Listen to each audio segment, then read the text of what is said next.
भावी माझी आस, जन्मो जन्मी तुझा दास, पंढरीचा वार करी वारी चुकूने दे हरी। संत संग सर्व काळ अखंड प्रेमाचा कल्होळ, पंढरीचा वार करी वारी चुकूने दे हरी। चंद्रभागे स्नान तुका मागे हेची दान, पंढरीचा वार करी वारी चुकूने दे हरी। नमो विठ्ठला राजया पांडुरंगा, नमो रुक्मिणी माऊली ज्ञान गंगा, नमो पुंडलिका, नमो चंद्रभागा।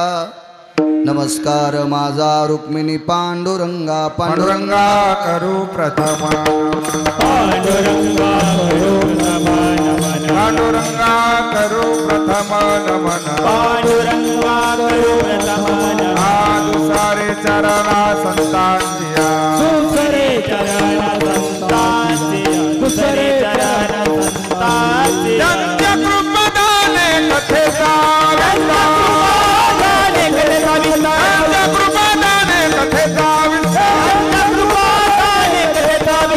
बाबाजी सद्गुरुदास तुका, बाबाजी सद्गुरुदास तुका, बाबाजी सद्गुरुदास तुका।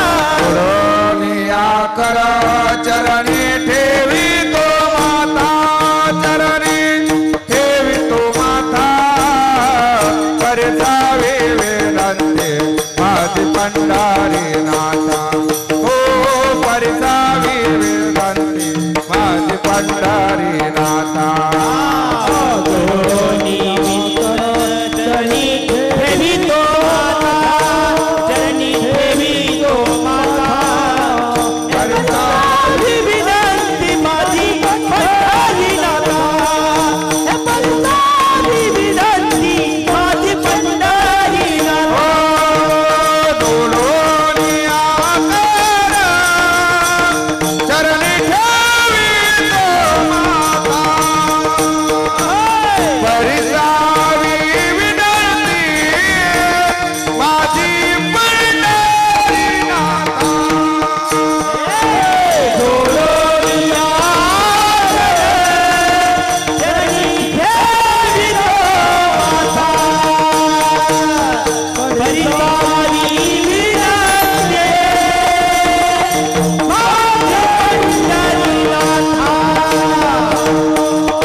नमन दुसरे चरण संताची, त्यांच्या कृपादाने कथेचा विस्तारू बाबाजी सद्गुरुदास तुका। मनोजवं मारुत तुल्य वेगं जितेन्द्रियं बुद्धिमतां वरिष्ठं, वातात्मजं वानरायुत मुख्यं श्रीरामदूतं शरणं प्रपद्ये। नागेन्द्रहराय त्रिलोचनाय, भस्मांगरागाय महेश्वराय, नित्याय शुद्धाय दिगंबराय तस्मै नकराय नमः शिवाय। शरदिंदु समाकारे परब्रह्म स्वरूपिणी, वासरा पीठ निलये सरस्वती नमस्तुते। विठ्ठल विठ्ठल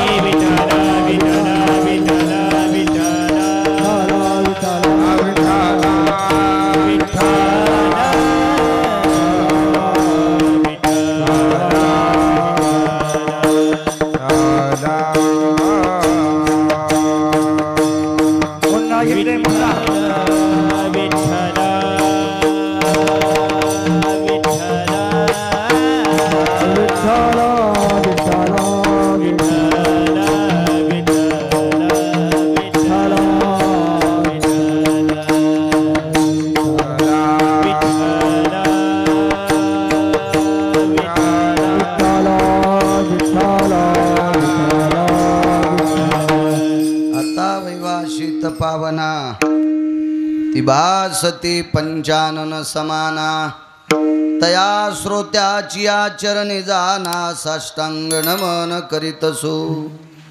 वाद्यभूषित पावन तो प्रत्येक शामरेंद्रा समान, तयाची आचरणी जान साष्टांग नमन करीतसु आता गान गंधर्व देवता कोकिळ कंठस्वर आराका जी कीर्तनी वही वासित लोका तयाची आचरणी नमन गा मज दिसतसो परम विख्यातो जो जान ब्रह्मयाचा सुतो नारद जान नाम तितिक्षु तयाची आचरणी नमन गा जेने धर्म जितविलाची बळे तो संभाजी जान नवाळे कावतरला जयाची आकुळी तया छत्रपतीची आचरण कमळी साष्टांग नमन करीतसो विठ्ठल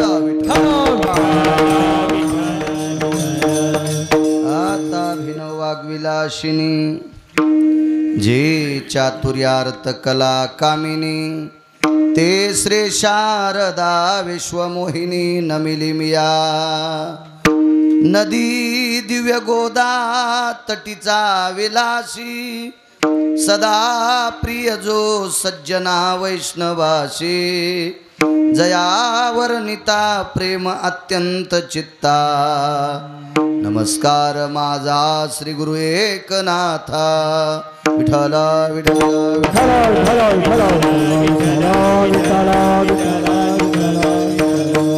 स्वभावी माझी आस जन्मोजन्मी तुझा दास पंढरीचा वार करी वारी चुकोने दे हरी प्रस्तुत प्राप्त प्रसंग निवडलेला भंग विश्वमान्य विश्वभूषण विश्वाधिकार विश्वप्रिय चिन्मयी स्वरूप असणारी अधिकार संपन्न साधू श्रीमंत श्री जगद्गुरु तुकोबराय यांचा प्राप्त प्रसंगी निवडलेला अभंग विढाला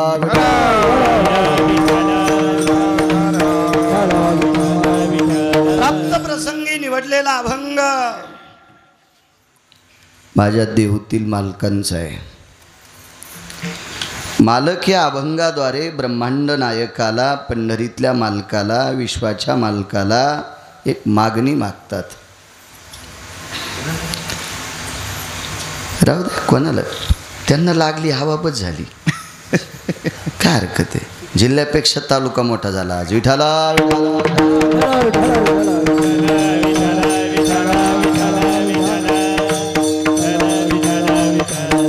काही दिवस सासूचे असतात काही दिवस सुनाचे. सुनानं बी पदर घेतला पाहिजे. पंखा नाही एसी लावू पण धोतर नेसायचं उद्यापासून विठाला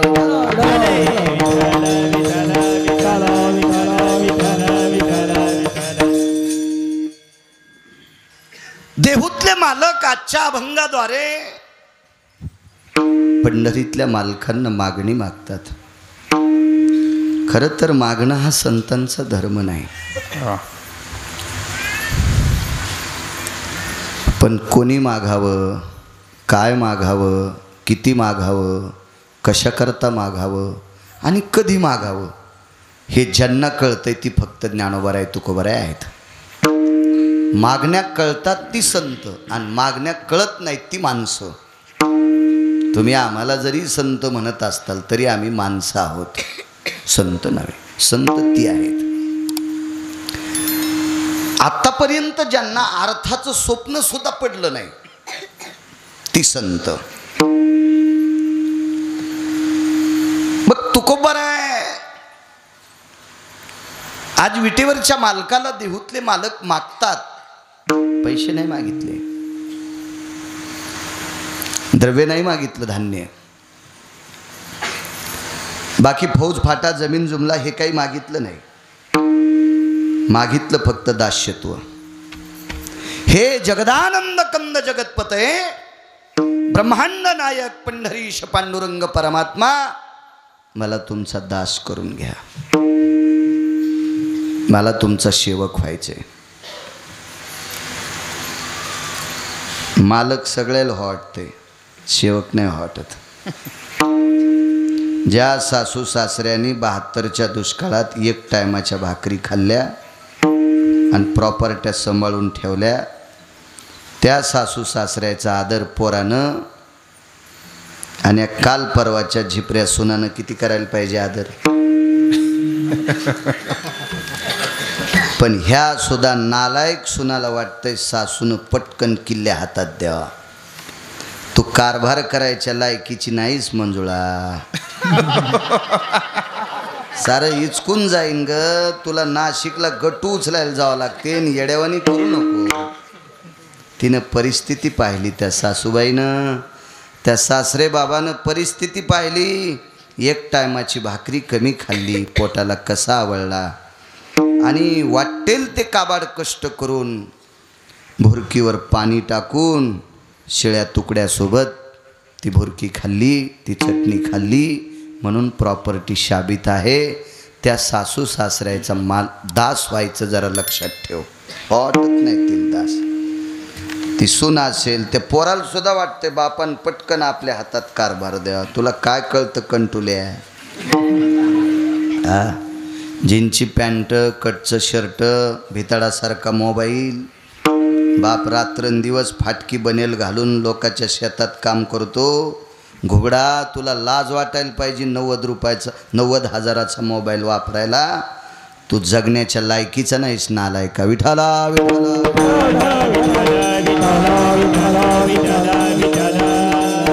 मला सांगायचं याच्याकरता ज्यांनी आपल्यासाठी रक्त जाळलंय आणि घाम केलाय.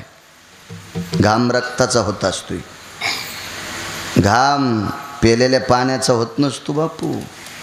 रक्त जाळून तो घाम काळ्या मातीत टाकलाय. वाटेल ते काबाड कष्ट करून आपल्यासाठी संपत्ती कमवतेत. त्याचा जर दास वाटत नसल तर यायची लायकी आहे का पंढरपुरातल्या मालकाचा दास व्हायची. विठाला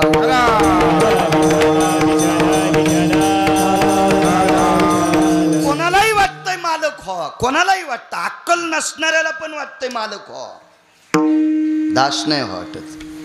पण तुकोबाऱ्याला दास हो वाटतंय. पण कोणाचा दास? भंगिऱ्याचा नाही. दास पंढरी रायाचे, रायाचे दास पंढरी रायाचे, रायाचे दास पंढरी रायाचे, दास पंढरी रायाचे. आम्ही दैवाचे, दैवाचे दास पंढरी रायाचे, दास पंढरी रायाचे, दास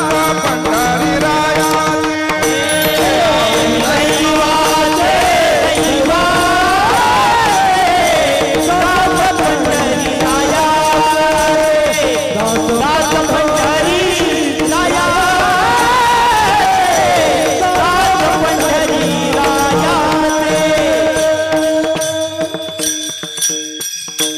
पानछटाचा दास व्हायचं नाही, हलकटाचा दास व्हायचं नाही, भडव्यांचा दास व्हायचं नाही, नालायकाचा दास व्हायचं नाही. यांचा दास झाल्यावर आपल्याला कोण्या नरकात टाकावं ते यमाला सुद्धा कळणार नाही. दर्जेदार माणसाचा दास झालं पाहिजे. देशोदेशी धाक जयाच्या उत्तरे, दयाचे उतरे परिभारे, दयाचे उतरे परिभारे. देशोदेशी धाक जयाच्या उत्तरे, दयाचे उतरे परिभारे, दयाचे उतरे परिभारे. देशोदेशी धाक जयाच्या उत्तरे, तयाचे कुतरी परिभली. ज्याच्या वाणीत देशोदेशी धाक आहे त्याचं कुत्र झालेलं परवडतं. विनोद शेठ मामा त्याचं कुत्र व्हायचं. पानछटायचा मालक पण व्हायचं नाही तर दास तर लांब सोडून द्या. एक जण म्हणला साहेबानं आमच्या खांद्यावर हात टाकला, तुला दाबायसाठी टाकलाय. साहेबाच्या गोळ्या संपल्यात का ते तुला मोठं करीन आणि तो लहान होईन. आणि मग तुम्हाला भूकच लागन. साहेबांना माझ्या खांद्यावर हात टाकला. साहेब तुला दाबणार आहे. विठाला विठाला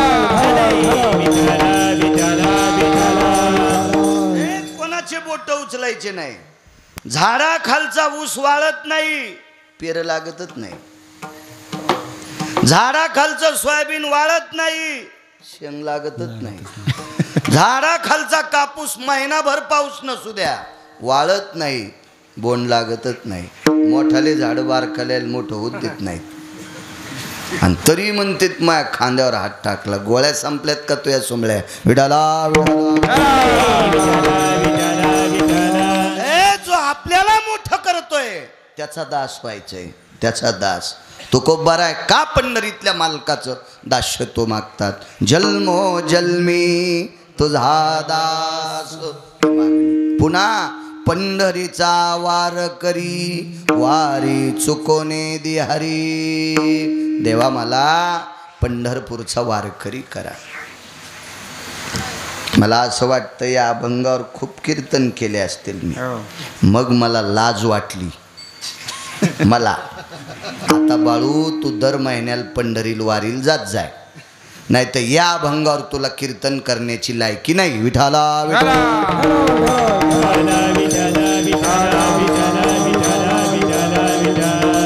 जन्मो जन्मी तुझा दास, पंढरीचा वार करी, असा वार करी, वारी चुकोने दे हरी. नाही तर तिकडं वारी सुरू आणि इकडे एक म्हातारी मेल्यावर तिचा 13वाच कीर्तन करायला. यम किती हानीन महाराज, इंचभर जागा ठवाचा नाही लाल करायची. किती हानी नियम तो नाही नाही.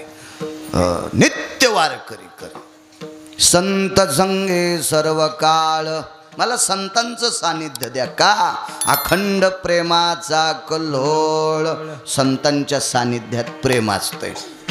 येताना बापू सांगत होते बिभीषण बुवा, झोपीत सुखे का पैशात सुखे. त्याच्यात नाही आणि पैशात नाही. एका माणसाला सांगितलं ह्या हॉलमध्ये पैसे येतं पण 3 दिवस झोपायचं नाही आणि पैसे मोजित राह. जितके मोजशील तितके तुला देऊ. 22 घंटे मोजले, बोटाचे कांडे उघडले, ठसे संपले. असतेत ना ठसे बोटा, इतके पैसे मोजले. पण 22 तासाच्या नंतर म्हणला 3 दिवस जागायचं. म्हणलं मी वाचत नाही गडे, पैसे का अंगावर घेऊन फुकून घ्यायचं का, मला झोपायचं. मग पुढचं लय बहादर होतं, चरबट होतं. ते काही इतकं सोपं होतं वे देणार. ते म्हणला 3 दिवस पैसे जितके मोजशील तितके तुला. ते म्हणला 3 दिवस जागत नाही. मग 3 दिवस झोपून राहायचं, डोळा उघडायचाच नाही, सगळे पैसे तुला. ते म्हणला मी का मेलो का. 3 दिवस झोपायला मी मेलो म्हणजे झोपीतच सुख नाही आणि पैशातही सुख नाही. सुख फक्त पंढरपुरातल्या मालकाजवळ आहे. सुख रूपाई से कोण तुझे सांगा. सुख रूपाई से कोण तुझे सांगा. माझ्या पांडुरंगा सारिखे सारिखे माझा पांडुरंगा सारिखे. सुख रूपाई तुझं दावणी लागा. सुख रूपाई तुझा दोन्ही लागा. माझ्या पांडुरंगा सारिखे माझ्या पांडुरंगा सारिखे. जगात सुखरूप असं कोण नाही, तो फक्त विटेवरचा मालक आहे. आणि पुन्हा ऐकायचं असेल तर बहुपायी संतांच्या सानिध्यात सुख प्राप्त होते, आनंद प्राप्त होते, प्रेम प्राप्त होते. वाल्यासारखा पापी जगात कोणी नव्हता. अर्धक्षण घडता संताची संगती. काही वेळापुरती 6व्या क्रमांकाच्या संन्याशाची भेट झाली. 6व्या क्रमांकाच्या संन्याशानं 19 संन्याशी वाचनात आले. त्याच्यात काही ब्रह्मचारी पण होते, पांढऱ्या कपड्यातले काही होते आणि भगव्या कपड्यातले होते. 19 यायनं एकानंही पैशाला हात लावला नाही. त्याच्यापैकी 1 नंबरचा संन्याशी मारुतीराय आणि 6व्या क्रमांकाचे संन्याशी देवर्षी नारद. आणि हे नारद किती माणसं मारले त्याचा पत्ताच नाही. अशा वाटपाड्या वाल्याला नारद भेटले आणि नारदाचं दर्शन वाल्यानं घेतलं. वाल्याचे वाल्मिक, वाल्मिकाचे वाल्मिक ऋषी आणि वाल्मिक ऋषीचे महर्षी वाल्मिक झाले. केले रामायण रामाधी. कुठं सुख भेटलं? किती माणसं मारून किती पैसे कमिलते, कवडीचं सुख नाही. सुख फक्त संतांच्या सानिध्यात. म्हणून अखंड प्रेमाचा कल्लोळ संतांच्या सानिध्यात सुख प्राप्त होते.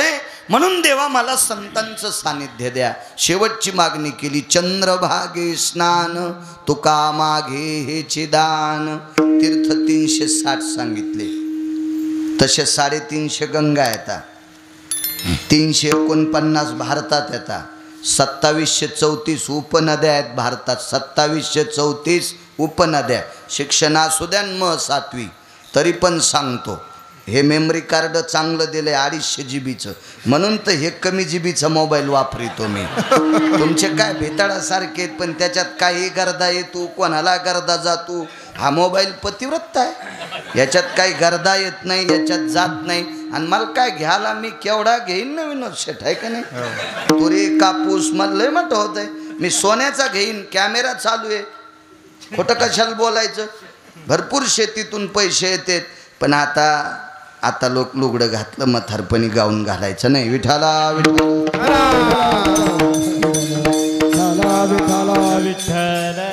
हो. 2734 उपनद्या आणि 349 मुख्य तीर्थ. एकच तीर्थ बाहेर गेलं नेपाळमध्ये, गंडकी नावाची गंगा.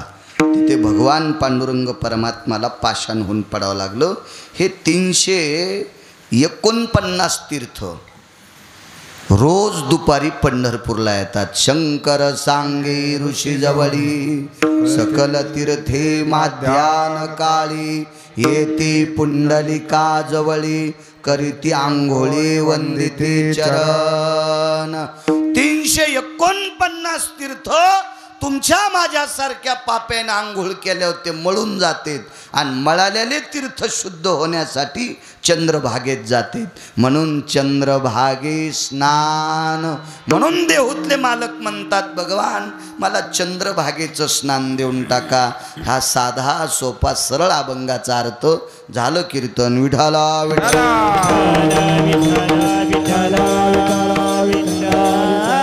श्रद्धेने मोठ्या अट्टाहासाने मोठ्या असीम प्रयत्नाने चालत असलेली ही जुनाट परंपरा.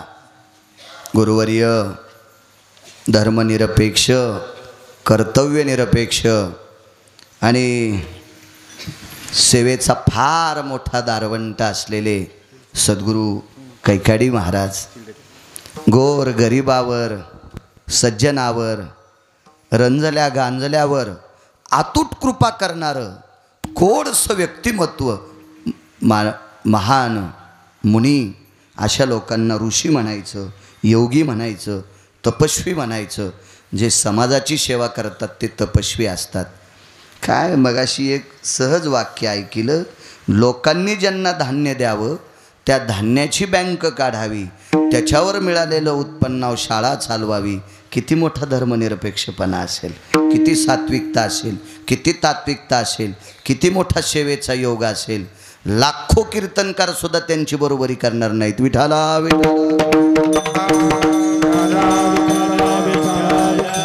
अशा महान तपस्वींची 46वी पुण्यतिथी.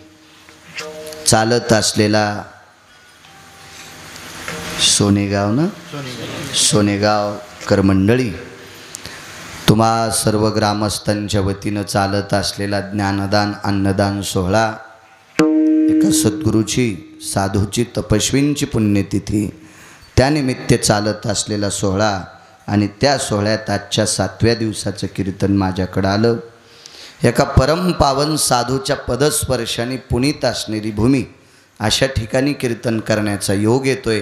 ते माझं परम भाग्य. कीर्तन काय रोजबी येतं. टँकरनं दारू पेले त्याच्या तिरविलसुद्धा आमचं कीर्तन. काय करावं लागतंय. त्याला पैशात जोर झालेला असतो, बलित असते ते आम्हाला. काय त्याला फुकून दिल्यावर त्याच्या सरणातून दारूचा वास आला. तरी त्याचे पोरं कीर्तन ठेवतात. आता महाराजाला ते 2 घंट्या करतात ते समजितेत बैल म्हणून. आमच्यावर घेतल्यावर तुमची खसखस पिकली मी एकटाच जातो का? हा सगळेच गुतले ना. कोणी चमच्यानं पेला असन, कोणी तांब्यानं पेला असन, कोणी हाऊत तोंडाला लावला असन. चमच्यान पण बाटलेत ना. विठाला विठाला.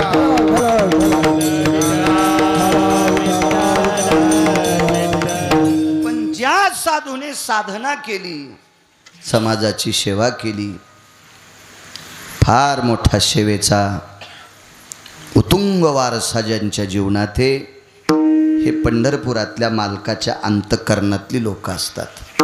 अशा सद्गुरू कैकाडी महाराजांच्या पदस्पर्शाने पुनीत झालेल्या या पवित्र मातीमध्ये त्यांचा भक्तीचा सुगंध आहे. अशा ठिकाणी कीर्तन करण्याचा योग येते. ते कीर्तन करायचं सुद्धा भाग्य असतो. गावकरी मंडळी, परमपावन साधूच्या अधिष्ठानाने पुनीत असणारा पावन सीतारामगड, तिथं तुम्ही सगळी भेटायला आली. तारीख अगोदरच घेतली होती विभीषण महाराजांच्या फोनवर, पण सगळी मंडळी तिथे सुद्धा भेटायला आली. मला वाटते पुन्हा एका जगदंबेच्या ठिकाणी कीर्तन होतं, बावीला सुद्धा भेटायला आली मंडळी. वा, गावात जेवढ्या आडनावाची माणसं असतील तेवढ्यांना विनोदजी धन्यवाद. मला काय नाव पाठ नाहीत सगळ्याचे, आणि नाव पाठ करून मला कुठं तुमची ग्रामपंचायत लढवायची? काय आगाव पण आहे का?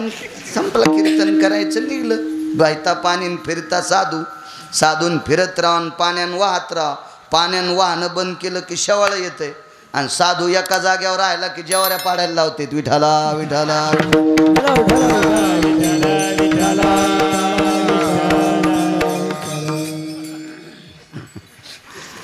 म्हणून गावात जेवढ्या आडनावाची मंडळी असतील तेवढ्यांना कोटी कोटी धन्यवाद. सद्गुरू कैकाडी महाराजांच्या चरणी दंडवत करतो.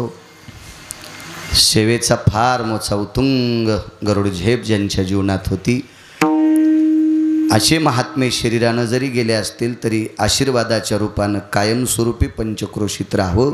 तरुणाच्या अंतःकरणात त्यांचा गोड सासा उत्तुंग भक्तीचा, सेवेचा असा झरा तरुणांच्या अंतःकरणात जावो आणि तरुणांनी कर्तव्याची बार पार पाडो, ही सद्गुरू कैकाडी महाराजांच्या चरणी प्रार्थना करतो आणि माझ्या अभंगावर येतो. विठाला विठाला.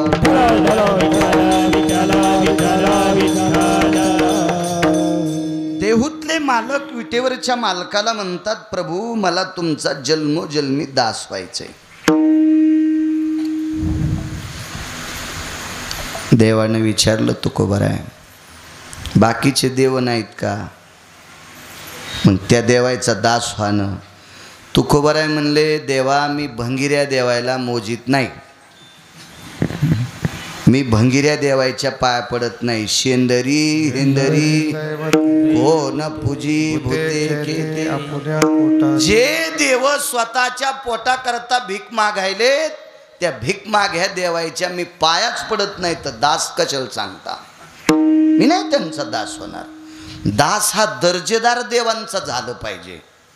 हो, जे देव स्वतःच्या पोटाकरता भीक मागते त्या देवायचा दास कशाला व्हायचं? आमचा मित्र म्हणला मला आसरा लागल्यात. बिभीषण बुवा हसू नका, इतक्या नालायकाला मी कसा मित्र म्हणील? पण तुम्हाला राग येईन म्हणून मा मित्र म्हणायलो. हे असे नालायक मित्र तुमचेच असते.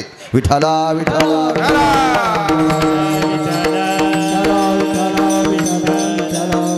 ते म्हणलं मला आसरा लागले आता, आणि म्हणलं कुठल्या? आमच्याच इरीवरल्या. म्हणलं ईर कोण पाळली? ते म्हणलं मीच पाळली. मग आसरा मानल्या कोणी? ते म्हणलं मीच. आणि तो मानलेले तुला लागत असतात का? काय चौरे त्या आसरायमध्ये?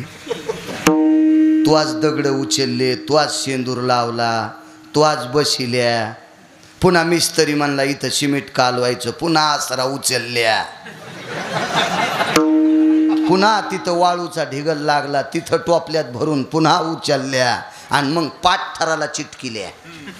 हो, त्याला या बाया म्हणतात गुपित आसरा. गुपित काय यायला बी कोण गुरु भेटला काय माहित, त्याचं नाव सांगा, त्याला नदीत आणतो. विठाला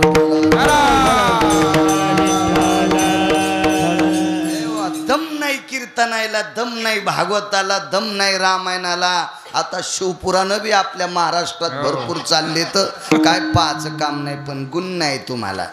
तुम्ही कुठं ज्ञानोबर आहे तुकोबर आहेच ऐकत. बम दवाखाने भरले दसरा झाल्यावर, 9 दिवस येईन उपास धरले. साबुदाणा खाय, भगरीचा भात खाय, भगरीच्या दशमी संग भेंडर खाय. हा देवी मेंढी आहे का भेंडर खाला? काही सोंग बाबा काय. 9 दिवस चपला घालीत नाही, सोयाबीन कापायला गेली द्वारका तू तशीच. मी आमच्या इथली सांगायलो, इथे येऊन मला काय घेणं, फुकट कळण शेंडी वळवळ आहे का नाही. हो हेमोग्लोबिन कमी झालं, आमकं कमी झालं, तमकं कमी झालं. कोण सांगितले माय तुम्हाला असे उपास? आणि देवी जर उपासन भेटली असती तर मी ह्या नवरात्रापासून पुढच्या नवरात्रापासून तर नुसत्या काजूवरच राहिलो असतो ना. हा मग इथं 3 घागरीच पाठिल्या असत्या सोन्याच्या, आहे का नाही. उपासन देव भेटत नसतो माझ्या माईनो, त्याच्यासाठी चांगलं वागावं लागतं. बायकावर दगडं टाकल्यावर तुम्हाला लय खसखस पिकली, आणि तुमच्यात का कमी शेंदाडे आहेत का कडू जहर? हा तुमच्यातले पण काय काय 9 दिवस जगदंब. हो जगदंब म्हणलं, वा काय जगदंब, तुळजापूरच्या देवीनं जन्माला आणला जगदंब. वा वा वा. 9 दिवस पलंगावर बसत नाही, बाजावर बसत नाही, गादीवर बसत नाही, 9 दिवस भाकर खात नाही, साबुदानावर टप्पू, आणि दसरा झाला की घोरपडी धरी तू. महाराज या सोंगाचा परमार्थ करणाऱ्या लोकांना आणि ज्या देवांना सोंग आवडत आहे ते देव तुकोबारायला आवडत नाहीत. विठाला विठाला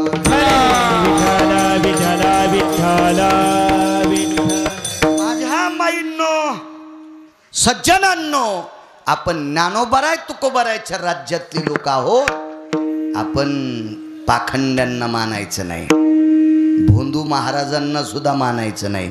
आईशे कैशे झाले भोंदू, कर्म करोनी मनती साधू, अंगा लावून या राख, डोळे झाकून करती पाप. हा संत कैकाडी महाराजांसारखे संत झाले सद्गुरू गाडगे महाराज, संत दुनियादास महाराज. बुवा रंगानं दिसतो बगळा, याचा पंथच लय आशे वेगळा. बुवा रंगानं दिसतो बगळा, याचा पंथच लय आशे वेगळा. देवाच्या नावाखाली मठासाठी पट्टी, जमलेल्या पट्टीवर चाले हातभटी. बुवा रंगाने दिसतो बगळा, याचा पंथच लय आशे वेगळा. बुवा रंगानं दिसतो बगळा, याचा पंथच लय आशे वेगळा. लेकराला स्वप्नी झाली वैदाची दोरी, दारूची शिष्याना लय आहे चोरी. कोंबड्याचा जीव गेला करी चिवचिव, निर्दयी माणसाला कशी नाही किव, निर्दयी माणसाला कशी नाही किव. बुवा रंगानं दिसतो बगळा, बुवा रंगानं दिसतो बगळा, याचा पंथच लय आशे वेगळा. बुवा रंगानं दिसतो बगळा, याचा पंथच लय आशे वेगळा. या बुवा बाजी भंगिऱ्या महाराजाच्या पण नादी लागायचं नाही.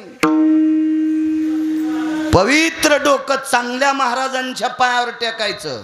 चांगल्या ज्यानं पाप केलंय अशा महाराजाच्या पायावर जर तुम्ही डोकं ठेवलं तर त्याचं पाप तुमच्या अंगात येतंय. म्हणून नाही नालायकाचं दर्शन घ्यायचं. पाणी पिना छान के, गुरु करना पछान के. पाणी गाळून प्या, आजार होणार नाही. आणि महाराज आचरण शुद्ध पहा, तुमचं जीवन उजळण. आचरण भ्रष्ट महाराज कोट्याधीश जरी असल तरी त्याच्या संगतीत तुम्हाला जळावे लागेल. विठाला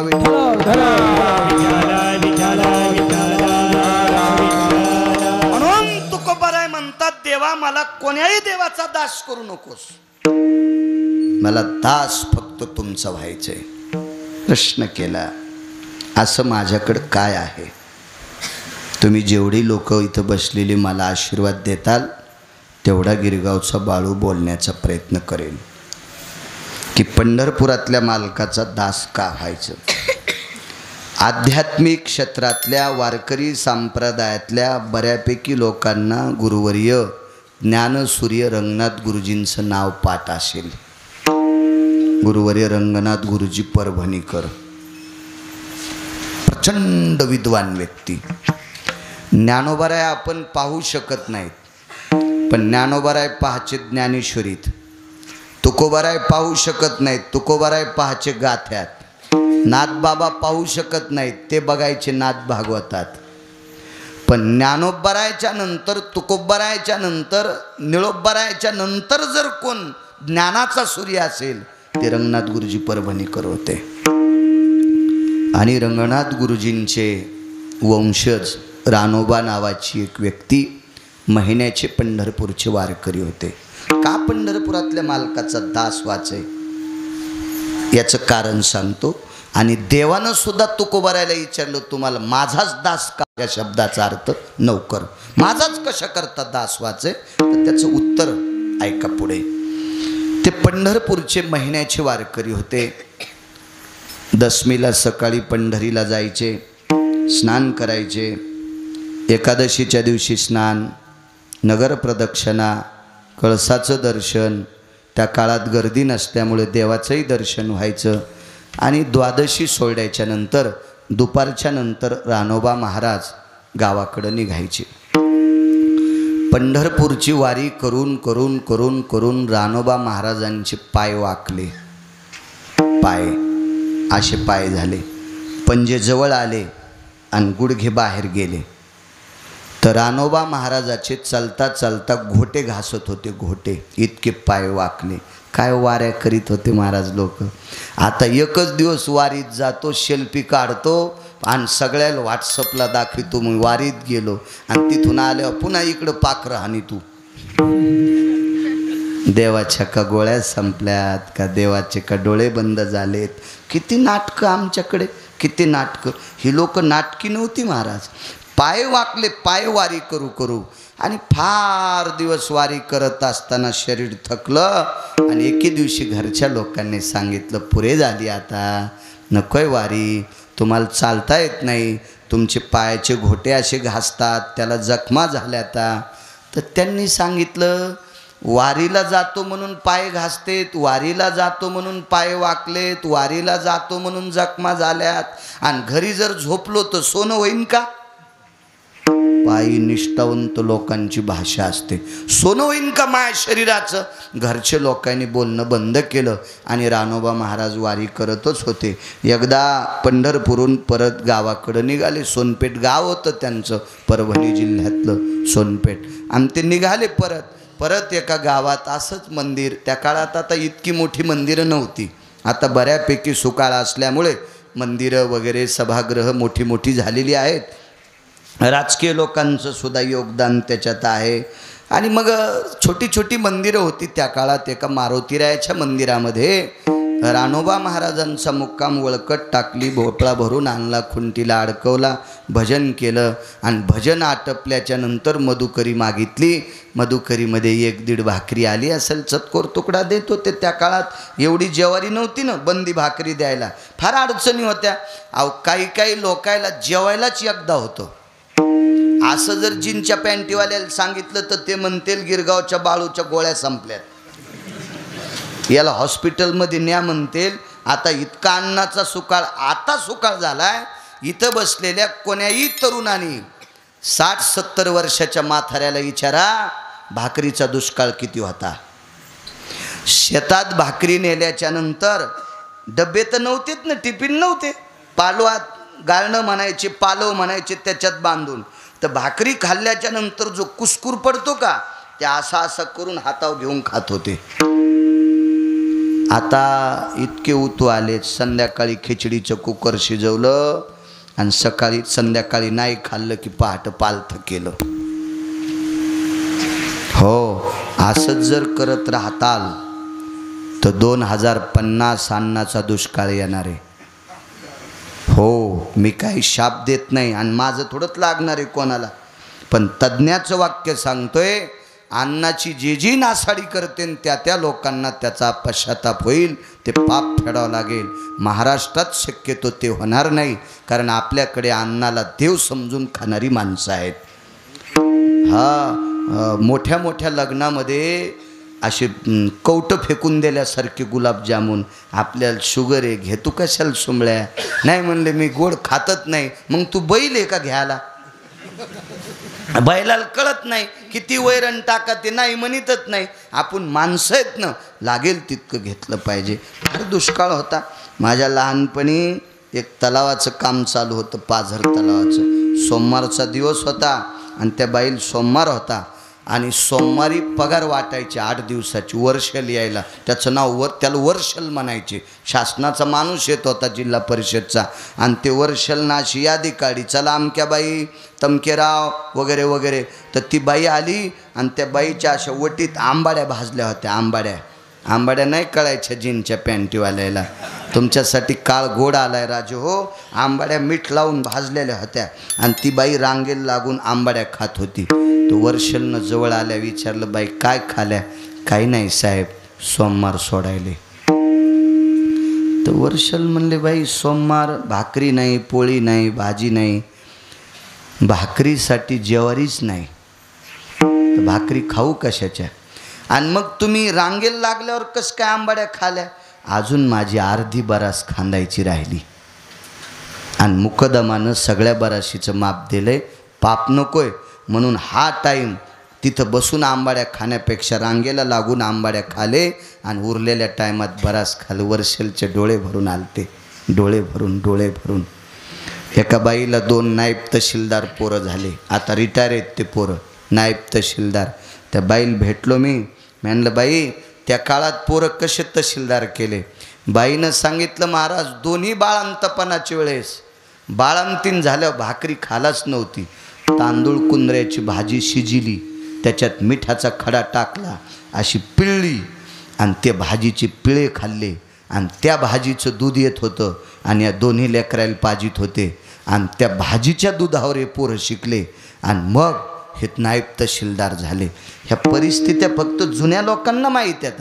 ह्या पटक्यावाल्यांना, टोप्यावाल्यांना, माझ्या वयातल्यांना काय माहिती आहे? ते म्हणतील याच्या गोळ्या संपल्या, ते काही पण सांगायले. विचारा मागच्या लोकांना किती परिस्थित्या नाजूक होत्या. चतकोर भाकरी दिली असेल मधुकरीमध्ये आणि मग ती आणली, थकून गेलेले होते, अर्धी भाकरी खाल्ली, झोपले. रात्रीच्या 1 वाजता एक व्यक्ती मंदिरात आला. जन्मो जन्मी तुझा दास, तुकोबाराय विटेवरच्या मालकाचा दासत्व का मागतात, त्याचा पुरावा आहे का? आणि मग ती 1 वाजता रात्री व्यक्ती आली आणि ती आल्याच्या नंतर रानोबा महाराजांच्या अंथरुणाला असं पायाला स्पर्श केला. कोण आपण? मी वाटसरू आहे. मारुतीरायाच्या मंदिरात दिव्याची वात होती, छोटीशी बारीकसा दिवा. त्या मिनमिन त्या दिव्याच्या प्रकाशात रानोबा महाराजांनी पुढच्या व्यक्तीला पाहिलं, प्रणाम केला. आपण वाटसरू, एवढ्या रात्री चालत आलोय. बरं, मुक्काम इथंच करायचा. पण रानोबा महाराजाने विचारलं, चालत आले म्हणजे जेवण? काही नाही, पिशवीतली मागितलेली अर्धी उरलेली मधुकरी देऊन टाकली. त्या व्यक्तीनं ती मधुकरी खाल्ली. कळेल तुम्हाला ती व्यक्ती कोण होती. तर ती मधुकरी खाल्ली, तृप्तीचा ढेकर दिला, वळकटी बाजूला टाकली आणि त्या वाटसरून रानोबा नावाच्या वारकरी, म्हणजे श्रीमंत श्री ज्ञानसूर्य गुरुवर्य रंगनाथ गुरुजीच्या वंशातली व्यक्ती होती ती वारकरी. आणि त्या वाटसरूनं सांगितलं, तुम्ही दिलेल्या भाकरीमुळं तृप्तीचा ढेकर झालाय, आता मला झोप लागल. मी काय करतो, मी तुमचे 10-5 मिनटं पाय दाबतो. वारकरी कोणाला म्हणायचं? त्या रानोबा नावाच्या वारकऱ्यानं सांगितलं, दादा मी आता 4थ्या आश्रमात आहे रे, मी 4थ्या आश्रमात आहे. आणि ज्या दिवशी 4था आश्रम स्वीकारला त्या दिवशी बायकोला पाणी टाकायचं बंद झालं आंघोळीला. 4थ्या आश्रमात प्रवेश केला त्या दिवसपासून आंघोळीला बायकोला पाणी टाकू देत नाही. बायकोला आंघोळीला पाणी टाकू देत नाही तर तुला हातपाय कसे दाबू देईल? ही वारकऱ्यांची निष्ठा आहे. हे निष्ठावंत वारकरी लोक इतके तात्विक असतात. एवढे सात्विक असतात, एवढे अधिकारी असतात आणि त्यांना वारकरी म्हणायचं. त्यांच्यामुळं संप्रदाय चालू आहे. आमच्यासारख्या टपराच्या गाडीत बसून इकडं तिकडं फिरणाऱ्याच्या हातात संप्रदाय नाही. जे निष्ठेनं वागतेत त्यांच्यामुळं संप्रदाय. विठ्ठला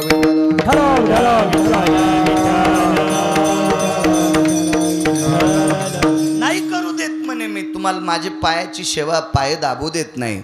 पण अंथरून बाजूला सरकल्याच्या नंतर रानोबा महाराजाच्या पायाला जखमा झालत्या. जखमा वाटसरूनच सांगितलं, वारकरी बाबा तुम्ही पायी चालतात, तुमच्या पायाला जखमा येता. हो म्हणे, मी परिस्थिती नाजूक होती, बूटसुद्धा भेटत नव्हता. आणि ते म्हणले पैसे नसल्यामुळं बूट भेटत नाही, म्हणून मी ठरिलं आपल्याला बूट घ्यायला पैसेच नाहीत ना, मग बिना बुटाचीच वारी करायची. इतकी शिस्तता.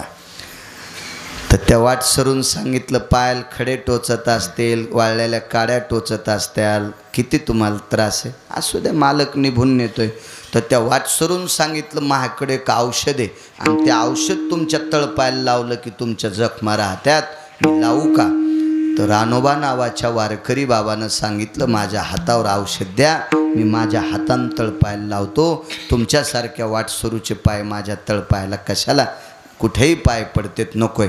तर त्या वाटसरून सांगितलं, महाराज हे औषध किती बाऱ्या पुढे घासायचं, किती बाऱ्या मागं घासायचं, किती दाबून पाय घासायचा, किती प्रमाणात लावायचं तुम्हाला कळणार नाही, मला कळतंय. ते वाटसरू नव्हता, तो पंढरपुरातला मालक होता, तो पंढरीतला मालक होता. आणि मग नाईलाजानं रानोबा महाराजांना पाय समोर करावा लागला आणि त्या वाटसरूनं ते औषधी त्यांच्या पायाला लावली. हे निमित्त मात्र कृपा कटाक्षे नाळीले. तिथं काय औषधाची गरज आहे का? पाहिल्याबरोबर जखमा दुरुस्त झाल्या. पण महाराज ते रानोबा महाराज होते, त्याने विचार केला, या व्यक्तीचा हात लागल्याबरोबर जखम नीट होती, त्या अर्थी माणूस नाही. माणूस नाही. हात धरला, सांगितलं, दादा वाटसरू दादा, मी जीवनभर पंढरपुरातल्या मालकाची वारी केली, तुम्हाला या वारकऱ्याची शपथ आहे, आपण खरं कोण आहेत सांगा ना, सांगा ना कोण आहेत. रूप प्रगट झालं, चतुर्भुज मूर्ती प्रगट झाली आणि मालकाच्या पायावर दंडोत घातला. तेव्हा तुमच्या या हाताने माझ्या तळपायाला औषध लावलं. भगवान रडू लागले. काय सांगितलं भगवंतानं रानोबा महाराजाला?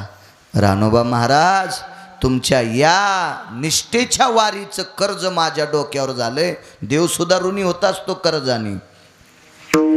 ब्रह्मांडाचा धनी, ब्रह्मांडाचा धनी, ब्रह्मांडाचा धनी, ब्रह्मांडाचा धनी, संती केला ऋणी, तो संती केला ऋणी, संती केला ऋणी, तो संती केला ऋणी, जो संती केला ऋणी, जो संती केला ब्रह्मांडाचा धनी, संती केला ऋणी, तो संती केला ऋणी, तो संती केला ऋणी, ब्रह्मांडाचा धनी,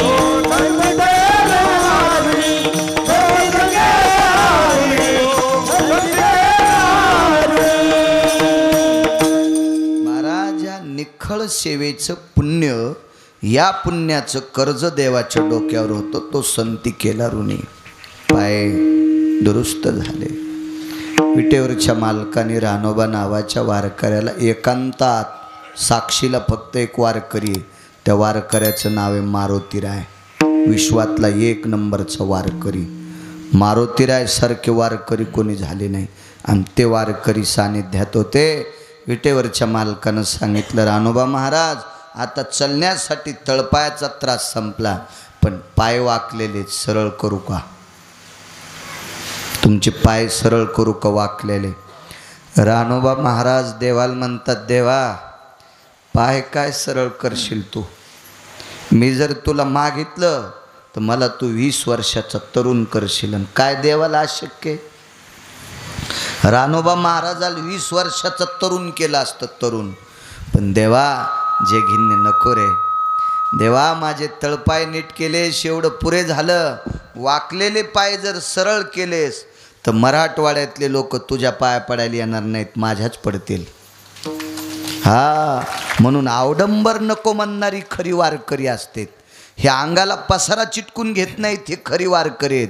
देवा मी एवढे माझे पाय वाकले ते तुझ्या वारीनं, जर माझे पाय सरळ झाले तर लोक म्हणतील हाच देव आहे, आपण याच्याच पाय पडाव. देवा मला देव हाच नाही, मला तुझा दास व्हायचंय. दृष्टांत संपला. राजे हो, नित्यानं वारी करणाऱ्या वारकऱ्याची सेवा पंढरपुरातला मालक करतो.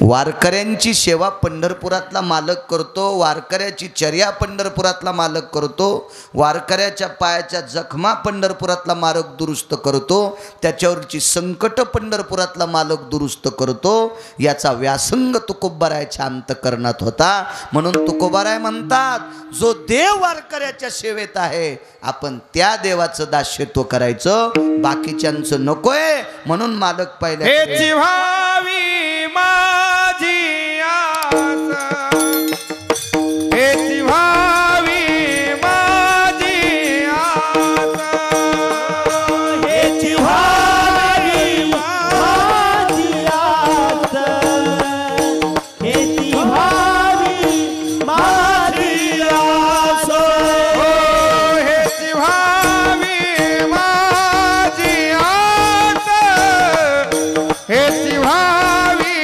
माझी आस, हेची व्हावी माझी आस, हेची व्हावी माझी आस. जन्मोजन्मी तुझा दास, जन्मा जन्मी तुझा दास,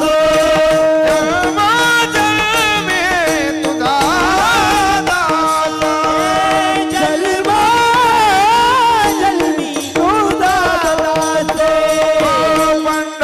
पंढरीचा वार करी,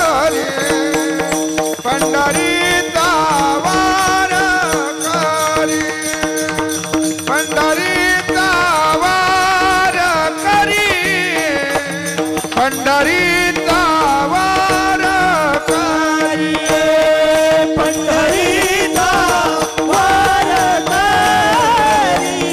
पंढरीचा वार करी, पंढरीचा वार करी, पंढरीचा वार करी, पंढरीचा वार करी. इतका भक्तासाठी खाली येतो याच्याकरता देवा मला तुझा दास व्हायचे. पुन्हा एक प्रकरण ऐका. चोखोबरायच्या मंडळीला प्रसूतीच्या वेदना सुरू झाल्या. आपले शब्द शिका. किमान महाराष्ट्रातल्या लोकांनी तरी आपल्या शब्दाची जोपासना करा. अभिजात भाषा कोणती असेल तर मराठी भाषा आहे. बापू मराठी भाषा जर जिवंत नाही राहिली तर कीर्तन कोण्या भाषेत करणार आहेत?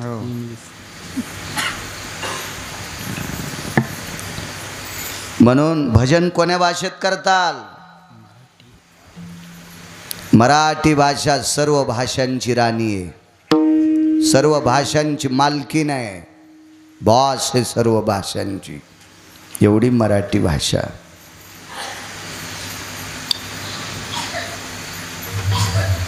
प्रसूती शब्द शिकलेल्या मुलींना प्रसूती कळत नाही, डिलेवरी पटकन कळती. तेव्हा माईक हातात आलं की इतका धर्मावर बोलतो जसा धर्म याच्या बापानं सुरू केलता. आणि धर्माची जोपासना करीत नाही सुमळ्या. नुसती टेक धर्म सांगायची नुसती माईकवर. प्रसूती म्हणजे बाळांतपण. प्रसूतीच्या वेदना सुरू झाल्या. घरी कोणी नव्हतं. सासूबाई अगोदर जात राहिल्या. सासरे बुवा गेले. त्या बाईच्या सासऱ्याचं नाव पण रानोबाच होतं. माझ्या वाचनात 14 रानोबा आले. 14 त्याच्यापैकी एक रानोबांचं चरित्र सांगितलं आणि दुसरे रानोबा होते चोखोबारायचे वडील. हे एक रानोबा. पुन्हा कधी अजून तिसऱ्या रानोबांचं नाव सांगेल. सगळ्या गोळ्या एक खट्या घेतल्यावर रिॲक्शन येत असते, म्हणून असे डॉक्टर लिहून देते, ही दुपारी घ्या, ही सकाळी घ्या, ही संध्याकाळी घ्या. हे 2 रानोबा लक्षात ठेवा. कोणी नाही घरी. मालक बहिणीला आणायला गेले आणि प्रसूतीच्या वेदना सुरू झाल्या. माझ्या माईनं सोयराबाईला राहाला झोपडं होतं. लांब कशाला सांगायचं. जो 35 वर्षाचा कोणी मुलगा असेल त्याला 25 वर्षाचं कळतंय. 10 वर्षाच्या पोराला मागचं कळत असतंय. तर 35 वर्षाच्या मुलाला 25 वर्षाचा काळ कळतोय.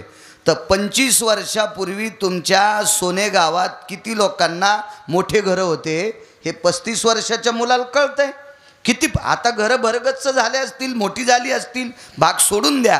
तर 50 वर्षापूर्वी किती निवारा असेल लोकांना याचा विचार करा. पावसाळ्याच्या दिवसात दिवसभर काम करून आलेली बाई, काम करून आलेला पुरुष, त्याच्या पाठीचा कणा तयाच्या पाठी इतका गरम होत होता. पण तशी चुलीपशी जे मिळेल ते तुकडा खाणे आणि पोतडं पसरून झोपी जाणे, इतकी परिस्थिती नाजूक होती. तर 700 वर्षापूर्वी घरं कशी असतील. चोखोबारायचा, नामदेवरायचा, माऊली महावैष्णव ज्ञानोबारायांचा काळ 700 वर्षापूर्वीचा काळ आहे. काय भीषण काळ असेल. एका झोपड्यात राहणारी बाई पंढरपुरातल्या मालकाचं दास्यत्व का करायचं. आपुला तो एक देव करून घ्यावा. भंगिऱ्या देवायच्या नका पाया पडत जाऊ. हा आपले घर पेटतील खालून.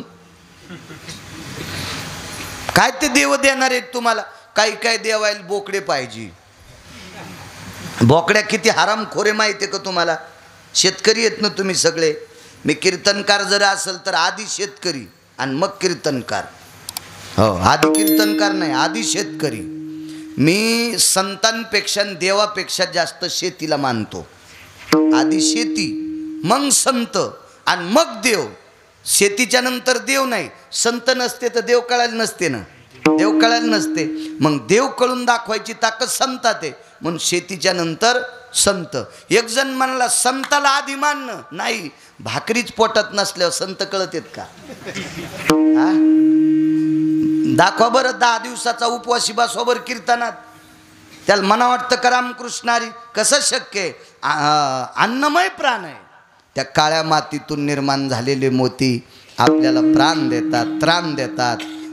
गोड अशा प्रकारची शक्ती देतात, स्फूर्ती देतात, ऊर्जा देतात. म्हणून आपल्याला संत कळतेत. म्हणून ज्याच्या नावानं ईदभर सातबारा असेल तो महाराष्ट्रातला राजा असेल. या वरी बसलेल्या पॅन्टीवाल्याला सांगतो, आपल्या बाप दाद्यांनी काबाड कष्ट करून आपल्याला सातबारा ठुल्यात. त्या सातबारा सांभाळा. कोणतं शासन आलं तर सगळ्याला नोकरी द्यायला का त्याची जागिरी आहे का.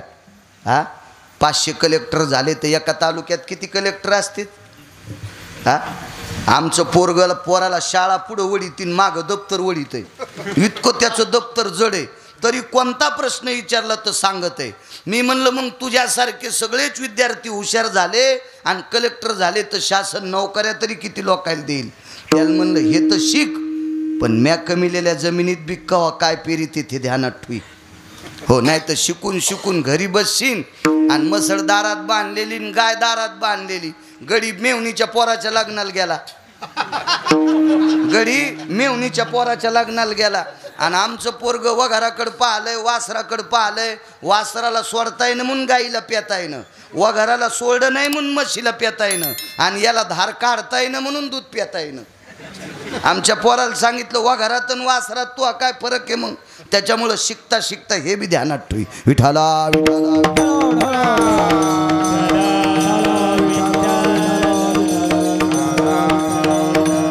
सगळं शिकत होते आपली बापदादे. आपलं जुनं सोडायचं नाही. चला काय सांगू लागलो बापू. सोयराबाई, हो जमिनीवर प्रेम करा राजू. हो, आपल्या बापदाद्यांनी जमिनी सांभाळल्यात त्या मायबापाला सांभाळा. आपण त्याच्यातले मोती खातो. एक सून म्हणली, बाई काय केलं माझ्या सासऱ्यानं? म्या म्हणलं, अंतिके हो, तुझ्या सासऱ्यानं जर जमीन इकून म्हातारी गोव्याला नेली असती ना, तर तुला मुंबईला गटार उपसायला जावं लागलं असतं. चतुरे जरा हिशाबात बोल, गोळ्या संपल्यात का तुया? टकटक दिसायल्यात दोघी जणी. सासूला वाईट बोलणारे तुम्ही उभे राहा दोघी जणी. इकडच्या तिघी जणी उभे राहा पटकन, मी नाव घेणार आहे. उभे राहा बाई, त्या वरच्या दोघी उभे राहा. मरायची एखादी काल्याच्या आधीच. राहू दे, आजच्या दिवस माफ करतो. विठाला विठाला.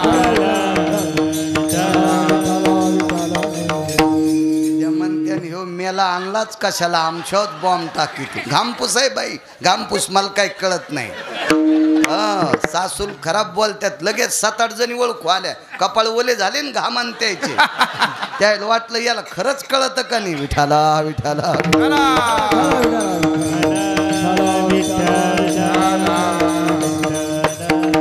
काळ्या मातीवर प्रेम करायचं. चला, घरी कोणी नव्हतं. झोपड्यात राहणारी माऊली, प्रसूतीच्या वेदना सुरू झाल्या. राजे हो, इथं बसलेल्या, इथून गेल्या आपल्या आजीला विचारा. कोणाची पंजी असेल आपल्या आईला विचारा. माय, प्रसूतीच्या वेदना काय असतात? माईच्या डोळ्यातून पाणी येईन आणि पोराला सांगन, बाळा तुला जन्म देत असताना हजारो इंचू चावतेत, इतक्या वेदना मला झालत्या. तेव्हा तू जन्माला आलास, त्यावेळेला तू जन्माला आलास. बाळा बाळा, मी खाल्लेल्या भाकरीचं रक्त झालं, आमच्या रक्ताचं दूध झालं, आणि ते दूध मी तुला पाजलंय बाळा. त्याच्यापासून तू मोठा झालो. 5 मिनिटं आईला बसून उद्या विचारा, कळेल प्रसूतीच्या वेदना काय असतील. किती वेदना असतील त्या सोयराबाईला. एकटी होती, जवळ कोणीच नव्हतं. धावा केला, मायबापा जगन्निवासा धाव रे प्रभू. जगाचा बाप विटेवरनं खाली उतरला. खाली उतरून भारदस्त फेटा बांधला. हो, पांढरे शुभ्र कपडे, आकड्याची काठी आहे, कुरकुर वाजणारा बूट आहे, आणि चोखोबारायच्या दारात आवाज दिला, चोखा. थोड्याशा वेदना होत्या. असा आहे वेदना. चालत चालत जन्मोजन्मी तुझा दासा, विटेवरच्या मालकाचा तुकोबाराय का दास होतात याच्यावर सांगतोय. आपलं कडवं बाजूला सरकू नका, याच्यावर सांगतोय तुम्हाला. कडव्यावर चालत गेल्या. झोपड्याला दरुजा नसतो महाराज, ताटवा असतो. ताटवा बुवा, ते ताटवा उघडा. पाहिलं तर भारदस्त माणूस आहे. जी मायबाप, जी म्हणण्याची पद्धत होती मोठ्या लोकांना, जी मायबाप जी. बाई चोखोबा कुठे आहेत? मालक बहिणीच्या गावी गेलेत. बर बर बर, घरी नाहीत मालक आमचे. ठीक आहे. ताटवा लावून घेतला. इतक्या वेदना असह्य झाल्या, इतक्या वेदना. अंतःकरणातून असा भाव जागा झाला, देवा धाव रे देवा, धाव रे देवा धाव. देवानं पुन्हा रूप दुसऱ्या माणसाचं घेतलं ना आवाज दिलं, चोखा ओ चोखा. आता चालता येत नव्हतं. गुडघ्यानं रांगत रांगत तिथपर्यंत गेल्या. ताटवा काढा. मालक, दादा, मायबाप. मालक घरी नाहीत, घरी नाहीत. महाराज ताटवा लावून घेतला आणि देव चोखोबारायच्या झोपड्याच्या बाजूला बोरीचं झाड होतं. त्या बोरीच्या झाडाच्या बुंथ्याला हात दिला आणि भगवान रडू लागले. हाक मला मारते आणि मी जवळ गेल्याच्या नंतर मालक घरी नाही म्हणते. हे काय प्रकार आहे हिचा? देवाच्या नंतर लक्षात आलं, देव चतुर, देव चतुर. बापू नंतर लक्षात आलं देवाच्या, हाक मला मारते पण हिला गरज कोणाची आहे? एका बाईची गरज आहे. बाळांत पण ज्या स्त्रीचं होतंय तिला कोणाची गरज असते? एका सुविनीची, एका दावीची, आपल्या एका बाईची गरज असते. आणि हाका मला मारते पण मी माणसाच्या रूपात जातोय याच्याकरता ती मला मालक घरी नाही म्हणते. आणि भगवान तिसऱ्यांदा चौथ्यांदा मग बाईचं रूप घेतलं. चोखोबाची बहीण, चोखोबाची बहीण झाला सरंदार कोकमाची बहीण झाला सरंदार कोकमाची बहीण झाला सरंदार कोकमाची बहीण झाला सरंदार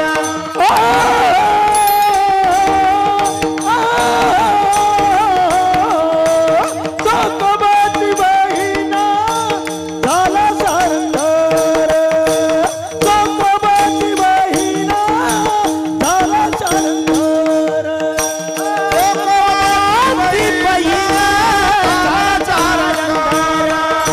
कोकमाची बहीण झाला सरंदार वहिनी उघडादार वहिनी उघडादार हा कामारी कोकमाची बहीण झाला सरंदार कोकमाची बहीण झाला सरंदार वहिनी उघडादार वहिनी उघडादार कोकमाची बहीण कोकमाची बहीण झाला सरंदार लुगडं नेसलं देवानं कपाळ भरून कुंकू लावलं माणूस असून तुम्ही बाई असून थोडंसं लाई जा थोडंसं म्हणजे पुढच्याला कळावा मालक जिवंत आहेत असं इतकं लाई जा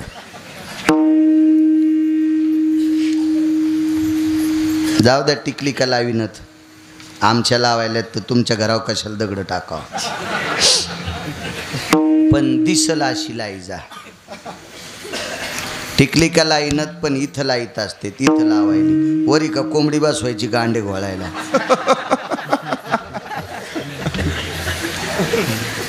किती कीर्तन किती भागवत किती रामायण किती सप्ते किती महाराजायला मोठाले पाकिट ते महाराज श्रीमंत करायचे आणि तुम्ही असेच उपरनं झटकिलं की निघले आपोआपल्या कामाला मग बलवायचीच कशाला हे मुडदे गावात काहीतरी त्याच्याकून घ्यायचं लाई जा तांबोळ्याची बाई कुखुई किती तांबोळी कोण असते मुसलमान आणि आतारी वगैरे काय ऐकते ते कुंकू ऐकते त्याच्यात कुंकू लाईतेत का नाही इतकं तर अंगाला लागू देत नाही आणि ही किती काय कुंकू का लागू देत नाही त्यांच्यात लाईत नाहीत आणि आपल्यात लाईत असून लाईत नाहीत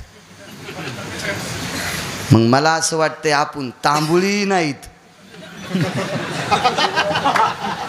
आणि आपण हिंदूच्या नाहीत हाय का नाही आपण कोण्या तरी डब्यात बसावं ना हाय का नाही कुंकवा नाही ठाव म्हणे मी आहे म्हणे मी आहे म्हणे मी आहे कुंकवा नाही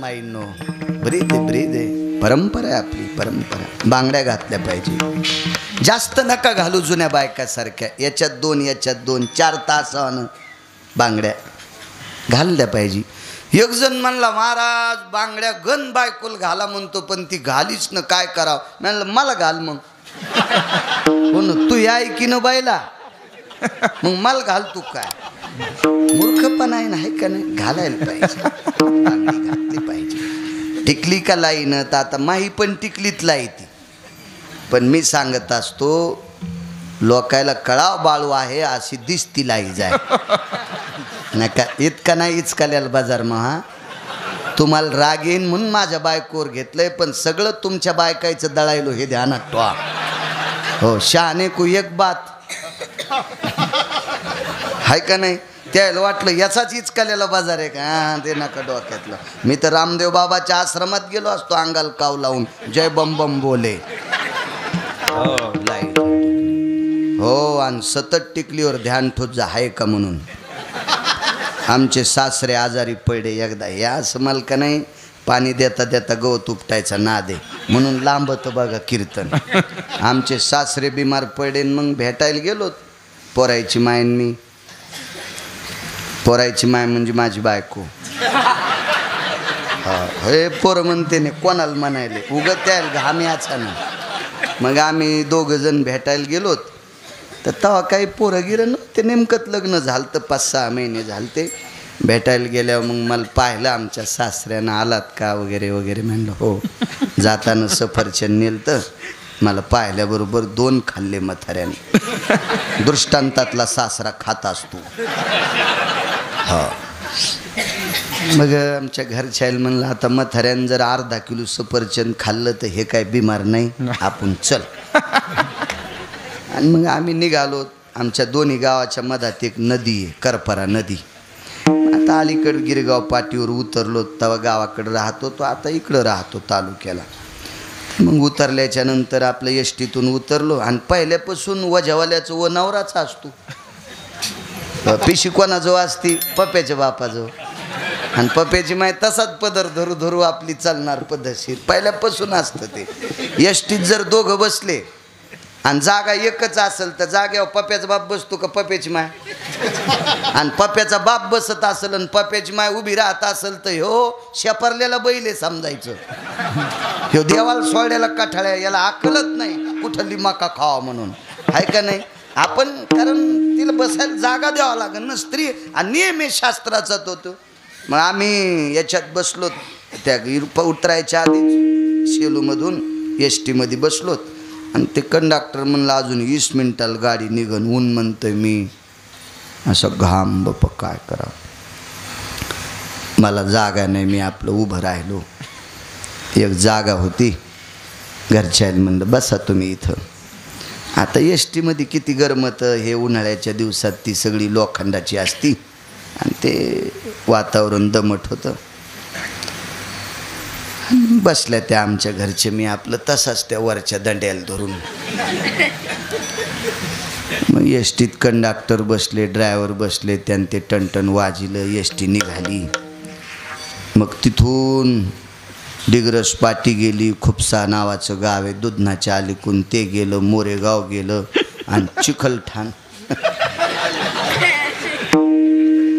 खुपसा नावाचं गाव आहे आमच्या अलीकून, आहे ते असायला काऊन.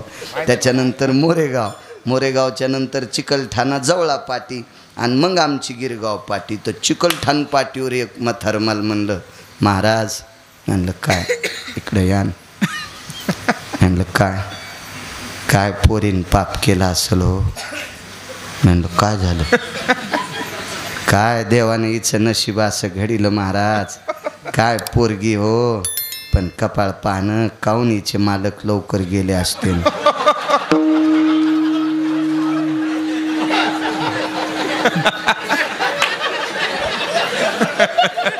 काही सुधरण मला ते काही सुधरण. आणि म्हातारं माय कीर्तनाला येत होतं ते. काय महाराज, काय बाळू महाराज, काय पांडुरंगानं असं काऊन करावं बापा. बघा वाटणं महाराज, पोटात तुटायले लेक बाळ लोकाची काय आपली सारखी असती. बघा वाटणं महाराज. बसा नाही वाटलं पोरीच्या जवळ. म्हातारं उठून माझ्याजवळ आलं.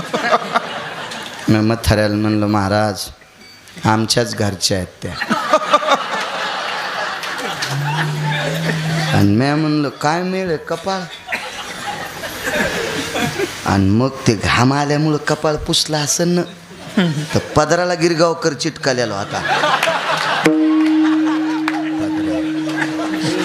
कशा हसत आहेत बघा, आहे का नाही? कशा हसत आहेत. नाही बारीकसा बॉम्ब टाकाव का असा. तुम्हाला वाटतं का गिरगावकराच्या जीवनात हे खरंच घडलं असेल? हा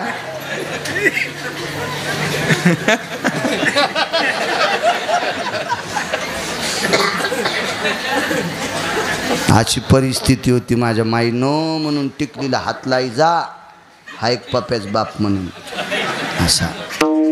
चला, केवढं कुंकू लावलं पंढरपुरातल्या मालकानं, गणेश बुवा तळ हाता एवढं. बाई झाले मालक, बाई 27 दिवस बाई, बांगड्या, लालबुंद पातळ, डोकं भरून घेतलेला पदर, बाई झाला देव, बाई बाई झाला. आणि मग निघाले. मुद्दा सांगतो तुम्हाला, का दास वाचाय. एका बाईला 2 पोरं झाले माझ्या माईनं. एका पोरान शेती केली, बापान शेती केली. मोठा मुलगा म्हणला वडिलाला, आई बाबा, बाळाला मोठं करायचं, आपल्याला शिकवायचं. त्या मोठ्या भावानं घरच्या शेतात काम केलं, बापानेही घरच्या शेतात काम केलं. रिकाम्या टायमात लोकांच्या शेतात काम केलं. बराशी खांदल्या, रातच्या तालुक्याला जाऊन हमाल्या केल्या. ट्रक 200 कट्ट्याची ट्रक भरले, हमाल्या केल्या. आणि जमा झालेले पैसे लहान्या भावाला शिकायला लावले. आणि लहाना भाऊ गायनिक झाला, डिलिव्हरी तज्ज्ञ, प्रसूती तज्ज्ञ झाला, डॉक्टर झाला. डिलिव्हरीचं बाळंतपणाचं गायनिक पदवी प्राप्त झाली. जिल्ह्यात 1 नंबरचा डॉक्टर झाला. पण हा लहाना भाऊ डॉक्टर झाल्याच्या नंतर मोठ्याच्या पत्नीला देव पावला, विनोद शेठ. तिला दिवस गेले आणि बाळंतपणाचा वेळ जवळ आला. सासूला सांगितलं, आत्या, माझं माहेर खेड आहे आणि मायबापाची गरिबी आहे, लय दिवसाला देव पावला. आमच्या इथं बैलगाडीनं प्रवास करावा लागतो, रस्ता नाही, रोड नाही, काय नाही, एवढं बाळंतपण इथंच करू. सासू हुशार होती. सासूनं सांगितलं, बाई, तू लोकायच्या भुरक्या कुठल्या, लोकायचे दळणं निसले, वाटेल ते लोकायच्या शेतात कामं केले, भांडे घासले तिनं मोठ्या लोकायच्या घरी, आणि त्याचे मिळालेले पैसे दिराला ट्युशनला दिले. बाई, तो काम करून, तो आणि तुझ्या नवऱ्यानं काम करून ज्याला शिकलं का, तो बाळंतपणाचा डॉक्टर आहे. आपण त्याच्याच घरच्या हॉस्पिटलमध्ये बाळंतपणाला जाऊ. फोन केला, तालुक्याहून गाडी आली. ती डॉक्टरची भाऊजाई, डॉक्टरचा भाऊ, डॉक्टरची आई, डॉक्टरचे वडील आनंदानं गाडीत बसले आणि हॉस्पिटलच्या दाराला गाडी आली. गाडी आल्याबरोबर डॉक्टर वरून खाली उतरले. वहिनीला पाहिलं, डोळ्यातून पाणी आलतं. प्रसूतीच्या वेदना सुरू होत्या, असा हे वेदना होत्या. आई पटकन खाली उतरली. आईनं मुलाला सांगितलं, बाळा, तुला हिनं डॉक्टर केले रे, आम्ही तुला शिकू शकत नव्हतो. आम्ही दोघांनी काम केलं, फक्त भाकरीपुरते हुशार होतो. हिनं आणि हिच्या नवऱ्यानं म्हणजे भावाने आणि भावजाईनं काम करून तुला शिकवलंय. तो डॉक्टर झालास, बाळंतपण करीचं. त्या डॉक्टरनं आईला, भावाला आणि वडिलाला तिघायला बाजूला घेतलं आणि सांगितलं, पगारवाढीचा संप आहे, पगारवाढीचा संप आहे आणि सगळ्या नर्स संपावर. आता एकही नर्स कामाला नाही, ड्युटीवर एक सुद्धा नर्स नाही. म्हणून आई, पलीकडच्या गल्लीमध्ये एक मोठे डॉक्टर आहेत आणि ते माझे मित्र आहेत. आपल्या हॉस्पिटलमध्ये केलं तरी खर्च येत नाही आणि ते आणि मी दोघं क्लासमेट सोबत शिकलो. एकाच जिल्ह्यामध्ये, शहरामध्ये हॉस्पिटल टाकलं. माझं पत्र घेऊन जा, 0 मिनिटात तो वहिनीचं बाळंतपण करील. पण आईनं सांगितलं, बाळा, तुला जिनं डॉक्टर केलं तिचं बाळंतपण करायला काय हरकत आहे, काय हरकत आहे तुला. पण त्यानं त्याचं दुःख सांगितलं, अडचण सांगितली. आई, मी कोण्याही माऊलीचं बाळंतपण करेन, डॉक्टरला मितूपणा नसतो. डॉक्टर हा वेदनेशी झुंज देणारा व्यक्ती असतो. डॉक्टरच्या अंतःकरणात कुठल्याही प्रकारचा द्वंद्वाचा भाव नसतो. आई, म्हणून कुठल्याही स्त्रीचं मी बाळंतपण करत असताना मलाही लाज वाटत नाही आणि त्या स्त्रीसुद्धा दुःखानं कावून गेलेली असती, म्हणून तिलाही कसल्याही प्रकारची अंतःकरणात वेगळा भाव वाटत नाही. डॉक्टरकडं बघत असताना देव म्हणून पाहायचं असते. तिला सुद्धा त्याचा काही अपपर भाव नाही. पण अडचण अशी आहे का आई, डॉक्टर दीर आहे आणि पेशंट भावजई आहे. आणि भावजई असल्यामुळे मला बाळंतपण करू देणार नाही, मला करू देणार नाही. आईनं काय उपाय सांगितला, बाळा एक ऐकतो का माझं. तिच्या नवऱ्याने 200 पोत्याचा ट्रक भरला रे, ट्रक भरला, ट्रक. वय 45 असताना तुझ्या भावाचा कणा वाकलाय पाठीवर पोते घेऊ घेऊ. अरे तिच्या नखातली अजून भुरकी निघली नाही, लोकाचं सडा सारवण सेन केलंय, धुणं धुतलंय, इतकं काम केलंय रे तुझ्या भावजईनं. माय काय करू शकते इतकं तुझ्या भावजईनं केलंय, बाप काय करू शकतो इतकं तुझ्या भावानं केलंय. कर्ण बाळांत. पण आईचे डोळे पुसले. डॉक्टरनं सांगितलं, आई मी बाळांतपण करायला काही हरकत नाही, पण वहिनीच्या जवळ गेल्याच्या नंतर वहिनी लाजतील, मला ते करता येणार नाही. आईनं सांगितलं, डॉक्टर बाळा मी शिकले नाही, पण भाऊजाईनं लाजू नये असा मी तुला उपाय सांगते. तुझ्याकडे एकही नर्स कामाला नाही, पण भाऊजाईच्या ऋणातून मुक्त होण्यासाठी 5 मिनिटाकरता ढवळी साडी नेस, नेस तू ढवळी साडी. तुझ्या भाऊजाईला वाटणार नाही माझा दीर आहे म्हणून. नेस न 5 मिनिटाकरता ढवळी साडी. तर जिल्ह्यात गाजलेल्या डॉक्टरनं आईला सांगितलं, आई मी एवढी मोठी डिग्री घेतली, ती साडी नेसण्याकरता घेतली का. आईनं सांगितलं, बाळा साडी कोणाकरता नेसायची रे, तर एवढं मोठं हॉस्पिटल बांधलंस ते तिच्या उपकारानं बांधलंय. ह्या पोटात जे लेकरू आहे का त्याच्या बापाच्या उपकारानं बांधलंय. ह्या ऋणातून या कर्जातून मुक्त होण्यासाठी नेसणारे 5 मिनिटं साडी. तुझ्या भाऊजाईला वाटणार नाही माझा दीर आहे म्हणून. डॉक्टर नेसला नाही सरजी, नेसला नाही. दृष्टांत संपला. रक्ताच्या नात्याचा उपकार फेडण्यासाठी जिनं आपल्याला डॉक्टर केलंय, तिला त्या दुःखातून मुक्त करण्यासाठी 5 मिनिटाकरता माणूस लुगडं नेसत नाही. जगाचा बाप एका वारकऱ्यासाठी 27 दिवस लुगडं नेसलाय. इतका वारकऱ्याविषयी पंढरपुरातल्या मालकाचं प्रेम आहे, म्हणून देहूतले मालक म्हणतात मला तुझा दास व्हायचंय. हे ती भावी माझी आस, हे ती भावी माझी आस,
किती राहिला बापू. बर हा वाळल्याला सरपण आहे का जाताना बाळ्या फुकायला.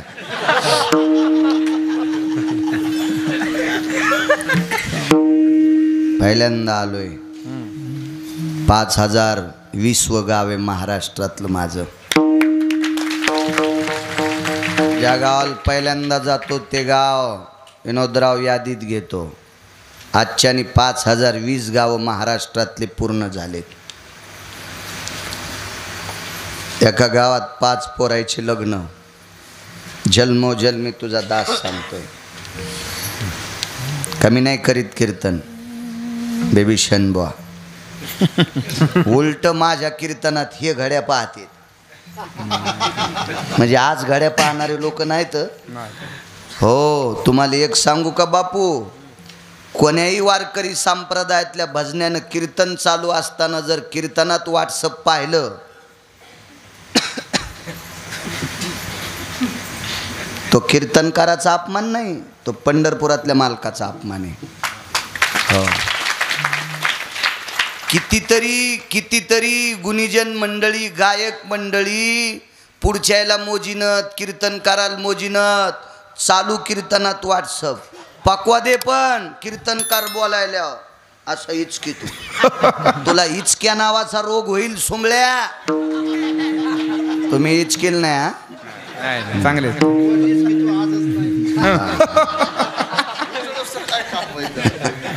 नाही, भजन चालू कीर्तन चालू असताना मग मोबाईल तोंडात घ्या, आतमध्ये घाला, डोळ्यात घाला, नाही तर चिरफाड करून डोक्यात घाला, काय घेणं आहे आपल्याला त्याच्यावर. पण कीर्तनाचा अपमान नाही, कारण कीर्तन ही कोणाच्या बापाची जहागिरी नाही. कीर्तन हे मालकांचं वैभव आहे, पंढरपुरातल्या मालकाचं. आपण नाही इचकायचे. काय असं कधी कधी वाटतं काय करावं, पण ते ज्याच्याकडं पैशाचा जोर झाला का ते हरामखोरायला बलीत आहेत. विठाला विठाला विठाला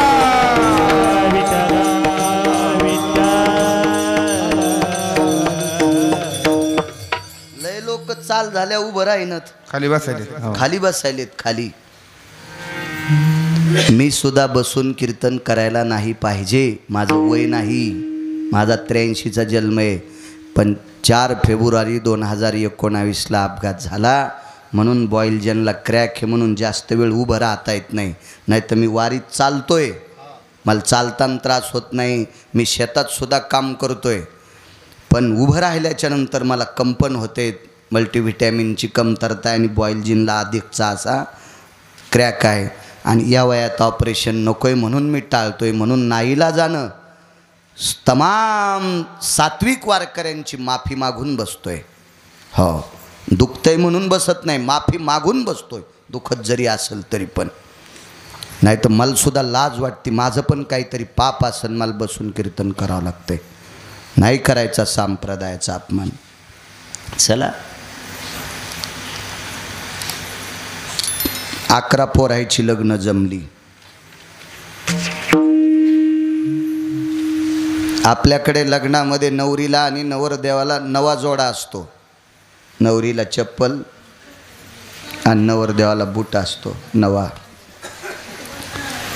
राजे हो, ठकू माय, बसा गपचिक, बसा बसा, 10-5 मिनटं बसा माय, बसा बसा शांत.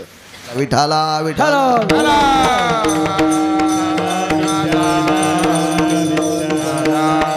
11 पोरायचे लग्न. विभीषण बुवा मामा, 11 पोरायचे लग्न.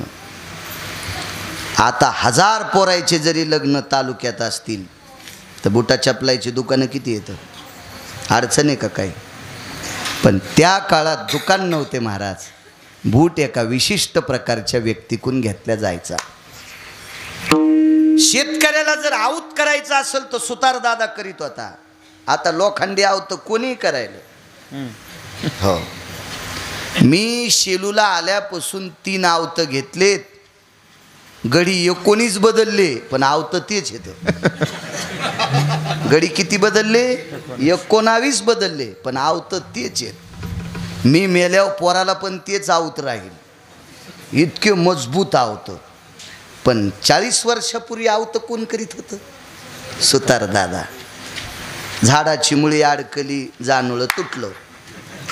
हो, मुळी अडकली, जानुळं नाही तुटलं तर दांडी कुसात फणसली. कळतेत कर कुस तुम्हाला? हा, कुस काढता तर येत असतील ना. हा, आवताला किती छिद्र असतात रे? किती किती? 3. वा वा वा वा, काय काम नाही वा. हा, यायला कृषी अधिकारी करा.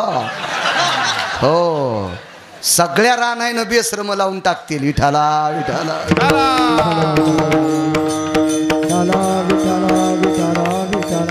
तुमचा दोष नाही, खाली बसलेले न पण मांडीवर मोजले.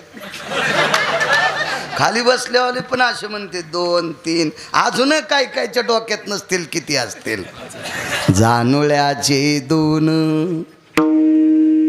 जानुळ्याचे 2 दंड घातिले 3 ओ रुमण्याचे ते 4 पाहिले फावंड्याचे ते 5 ओ अर्धा कात्रा घालीला त्या 5.5ची मात्रा ओ भलकर दादा भलकर भलकर दादा भलकर भलकर दादा भलकर भलकर दादा भलकर भलकर दादा भलकर भलकर दादा भलकर भलकर दादा भलकर भलकर दादा भलकर भलकर दादा भलकर भलकर दादा भलकर.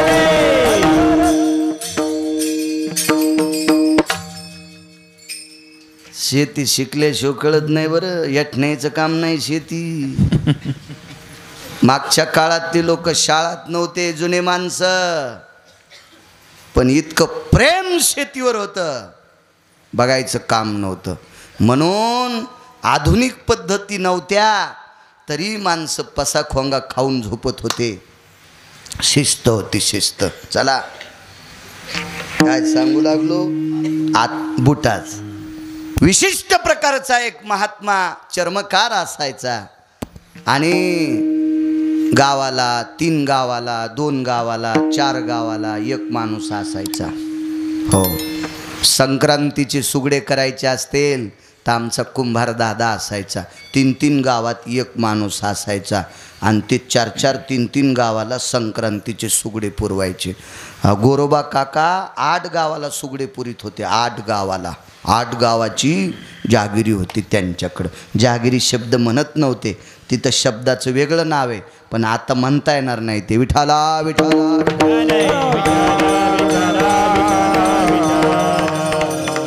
11 पोरायचे लग्न आणि 11 बी दर्जेदार माणसाचे पोर. दर्जेदार म्हणजे पैशावाल्याचे पोरं. बरं ठीक आहे, पैशावाल्याची पोरं होते.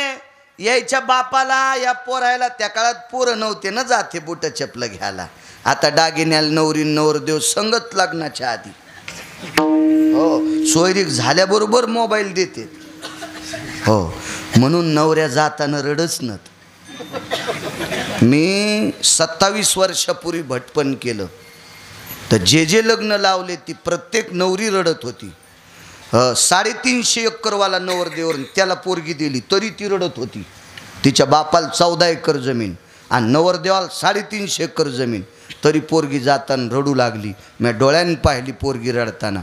आता बापाला 40 एकर जमीन आणि पोराला गुंठाभर नाही, पण पोरग शाळामध्ये चपराशी होतं. चपराशी म्हणतात ना त्याला, सेवक शिपाई, पण जुनं नाव आहे का नाही. हो, आता ते जरा मना वाटणं लोकायला म्हणून ते शुद्ध नाव सेवक. शुद्ध त्या अशा चोंबळ्या गप्पा आहेत नाही सगळ्या चोंबळ्या. आणि पण ती म्हणली बाई शेतात जायचं काम नाही, पण पोरगी 40 एकरवाला बाप आणि गुंठाभर जमीन नाही, सेवकाची बायको पण हसत गेली. तर मी म्हणलं बबे तू काऊन रडली नाही. ती म्हणली सोयरीक झाली त्या दिवशी मला मोबाईल द्यालता आणि मला रडायचं कामच नाही, कारण यायला कसं रडवायचं या सगळ्या दुखत्या नसा मला 2.5 महिन्यात कळाल्यात. सासूची कोणती नाडी दाबल्यावर सासू गपचिक बसती, सासऱ्याची कोणती नस दाबल्यावर सासरा असा गपचिक गिळून बसतो, आणि नवऱ्याला कोणती नाडी दाबल्यावर मुकाट्या माह्या चपला उचली तू. हे 2.5 महिन्यात मी सगळ्या नसा दाबून पाहिल्यात मोबाईलवर. त्याच्यामुळं रडायचं काम नाही. पहिल्या पोरीला तिकडच्या नसाच कळत नव्हत्यानं म्हणून रडत होत्या. किती गोड काळाला आहे का नाही. किती गोड काय कीर्तनानं प्रगती आहे का नाही ना सप्त्यानं. वा वा वा काय किती मोठा खर्च मंडप आहे, काय सुधारणा. वा वा वा वा वा. आम्हाला बी नदीत टाकाव. हो, माश्या तर खाणार नाहीत. राजे हो, आपल्याला जमीन किती आहे त्याच्यापेक्षा पीक किती आलं ते सांगा. आपण केलेल्या कार्यामध्ये आपल्याला गुण किती आलाय ते सांगा. हा महत्त्वाचा विषय. गुण येणं महत्त्वाचं. आपण भारतीय संस्कृतीतले माझ्या माईंनो, तुम्ही साध्या नाहीत. या देशाची सर्वात मोठी संपत्ती काय असेल त्या देशाची स्त्री आहे. राज्य, राणी व संपत्ती. 46वी पुण्यतिथी सद्गुरू कैकाडी महाराजांची होती. 46 वर्षापासून पुण्यतिथी सोहळा चालू आहे. किती कोट्याधीश माणूस मेल्यावर त्याचा इतक्या वर्ष श्राद्ध होईल? नाही होऊ शकत. पण या महात्म्याचं श्राद्ध 46 वर्षापासून होतं आहे. पण सद्गुरू कैकाडी महाराजसुद्धा तुमच्यातल्या एका माऊलीच्या पोटात 9 महिने राहिले. इतक्या मोठ्या आहात तुम्ही. रयतेचे राजा छत्रपती शिवाजी महाराज तुमच्यातल्या एका माऊलीच्या पोटात होते. धर्मनिरपेक्ष सुद्धा तुमच्यातल्या एका माऊलीच्या पोटात होते. किती किती किती मोठे अधिकारी आहात तुम्ही. या देशातल्या 12 ज्योतिर्लिंग पातशाहीनं पाळले आणि त्या ज्योतिर्लिंगाचा जीर्णोद्धार करणाऱ्या देवी अहिल्याबाई होळकर सुद्धा तुमच्यातल्या एका माऊलीच्या पोटात होत्या. किती तुमची कुशी किती मोठी आहे. रत्नांना जन्म द्यायची ताकद यार. नारी की निंदा मत कर यारो, नारी रतन की खान. इतक्या मोठ्या माझ्या माईंनो, तुम्ही चुका करता कामा नये. तुम्ही चुका केल्या की मुली चुका करत असतात. लक्षात ठेवा. म्हणून चूक नाही करायची. विठाला विठाला.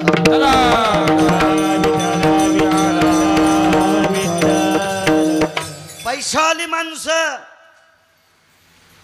ताठरपणा. लग्न 6 दिवसावर आले आणि 11चे 11 पोरायचे बाप बुट चपलं टाकण्यासाठी गेले. नवरीचा बेत आणायला पाठीत होते. तुराटीच्या काडीवर बेत आणायचा. आता नंबरवर बेत आहे.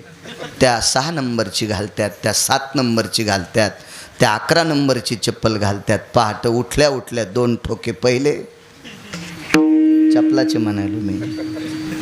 आता नंबरवर आहे. पहिलं सुतावर होतं माप. सुतावर 4 सूत, 6 सूत, 8 सूत, 9 सूत. तुम्हाला नाही कळायचं आणि कळू बी नका. कशाला ताण घ्यायचा. बहिरे 2दा हसत आहेत. पुढचा हसल्यावर एकदा आणि कशासाठी हसलंय कळाल्यावर 2दा. तसं तुम्ही हे हसल्यावर हसायले विठाला विठाला.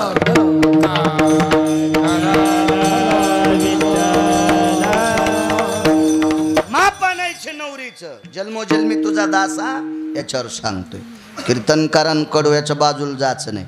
कीर्तनकाराला कडवं नाही गवसलं की समजायचं लोकनाट्यातला इकडं आलाय. हां, कडव्याच्या बाजूला नाही सरकायचं. हा, किती लांब जाऊ द्या. ह्या बा गाईनं कोणाची मका खावा पण दुधाला आणि शेणाला खुट्यावर यावा. गाई घरची पेंड खाली आणि शेण चौकात टाकायली. अरे अरे गाय, अवघडच काम झालं ते. ऐका, कीर्तनकारान किती लांब फिरा पण आपल्या कडव्यावर यावा. वारकरी संप्रदायाचा दंडक आहे. विठाला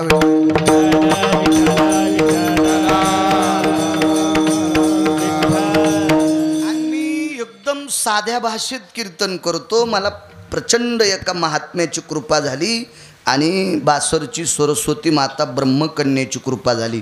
मला खूप श्लोक पाठ झाले. मी 6 बाऱ्या एक पान वाचिलं की 8व्या बारीस पान फाडून टाकतो. शिव्या पाठ आहेत मला 350. अजून दिल नाही कोणाला. 2-4च देतो. नालायक, भाडव्या, हरामखोर याच्यावरही देत नाही. गाणे 450 पाठ आहेत. ह्या ऊसाच्या ट्रॅक्टरवाल्यामुळं जास्त पाठ झाले. आता इथून पुढं कारखाने सुरू झाले की गाडी ब्रेक के बाद अशी दमान चलतील. ओव्हरटेक करता येत नाही. ती गाणी इतक्या जोरात लावतात त्याला वाटतं अख्खा भारत बाहेरचे कानी. मग ते कडवे ऐकून त्या गाण्याच्या नादात ट्रॉल्या पालथ्या केल्याने त्यांना आहे का नाही. हो, म्हणून ऊसाच्या ट्रॅक्टरवाल्याने शेतकऱ्याचा ऊस इमानदारीने कारखान्यात नेत जा. हजारो वाऱ्या केल्याचं पुण्य त्याला प्राप्त होईल. शेतकरी पासा पाणी घालितो. मला माहिती आहे मी शेतकरी. पण मग धकत तुमचं कशावर धकन? तुमचं नुसत्या शेतीवर आहे. आमचं ह्या बी झऱ्यावर धकत का नाही. खरं बोलायला काय हरकत आहे. तुम्हाला कोण देतं राजे हो? मला सांगा. खताचे पैसे लांबले तर दुकानदार म्हणतो पहिलं द्या मग न्या. पहिलं काय द्यावा रे. सोयाबीन इकलत नाही ना. 3900 इकायले खळखळ वाळलेलं आणि तुला काय देऊ आहे का नाही. मग असा शेतकरी 15-15 फूट ऊस वाढल्याला, गहू वाढल्याला, कापूस वाढल्याला पाणी देताना चप्पल घालता येते का? काट्याचा विचार नाही, इंचाचा विचार नाही, सर्पाचा विचार नाही, पसा लेकरासारखं झोपत आहे. त्याचा ऊस जर इमानदारीनं ट्रॅक्टरचा ड्रायव्हर कारखान्यात नेईल तर त्याच्या 3ऱ्या पिढीला त्याच्या कुळात तहसीलदार जन्माला येईल. आणि जो ड्रायव्हर जाणून बुजून शेतकऱ्याचा ऊस पालथा करीन त्याच्या 40 पिढ्या ट्रॅक्टर चलित. विठाला विठाला राजो, समजू नका पंढरपूरला गेल्यावर पुण्य मिळतंय नाही. इथं पण चांगले कामं केल्यावर पंढरपुरातला मालक घरी भेटतोय. चांगले कामं करायचे, एखाद्याला चांगला रस्ता दाखवा, हजारो पंढरपूरच्या वाऱ्या केल्याचं पुण्य. वाट दावी त्याच्या पुण्यालाही पार, होती उपकार अगणित अगणित, होती उपकार अगणित. वाट दावी त्याच्यालाही पार, होती उपकार अगणित.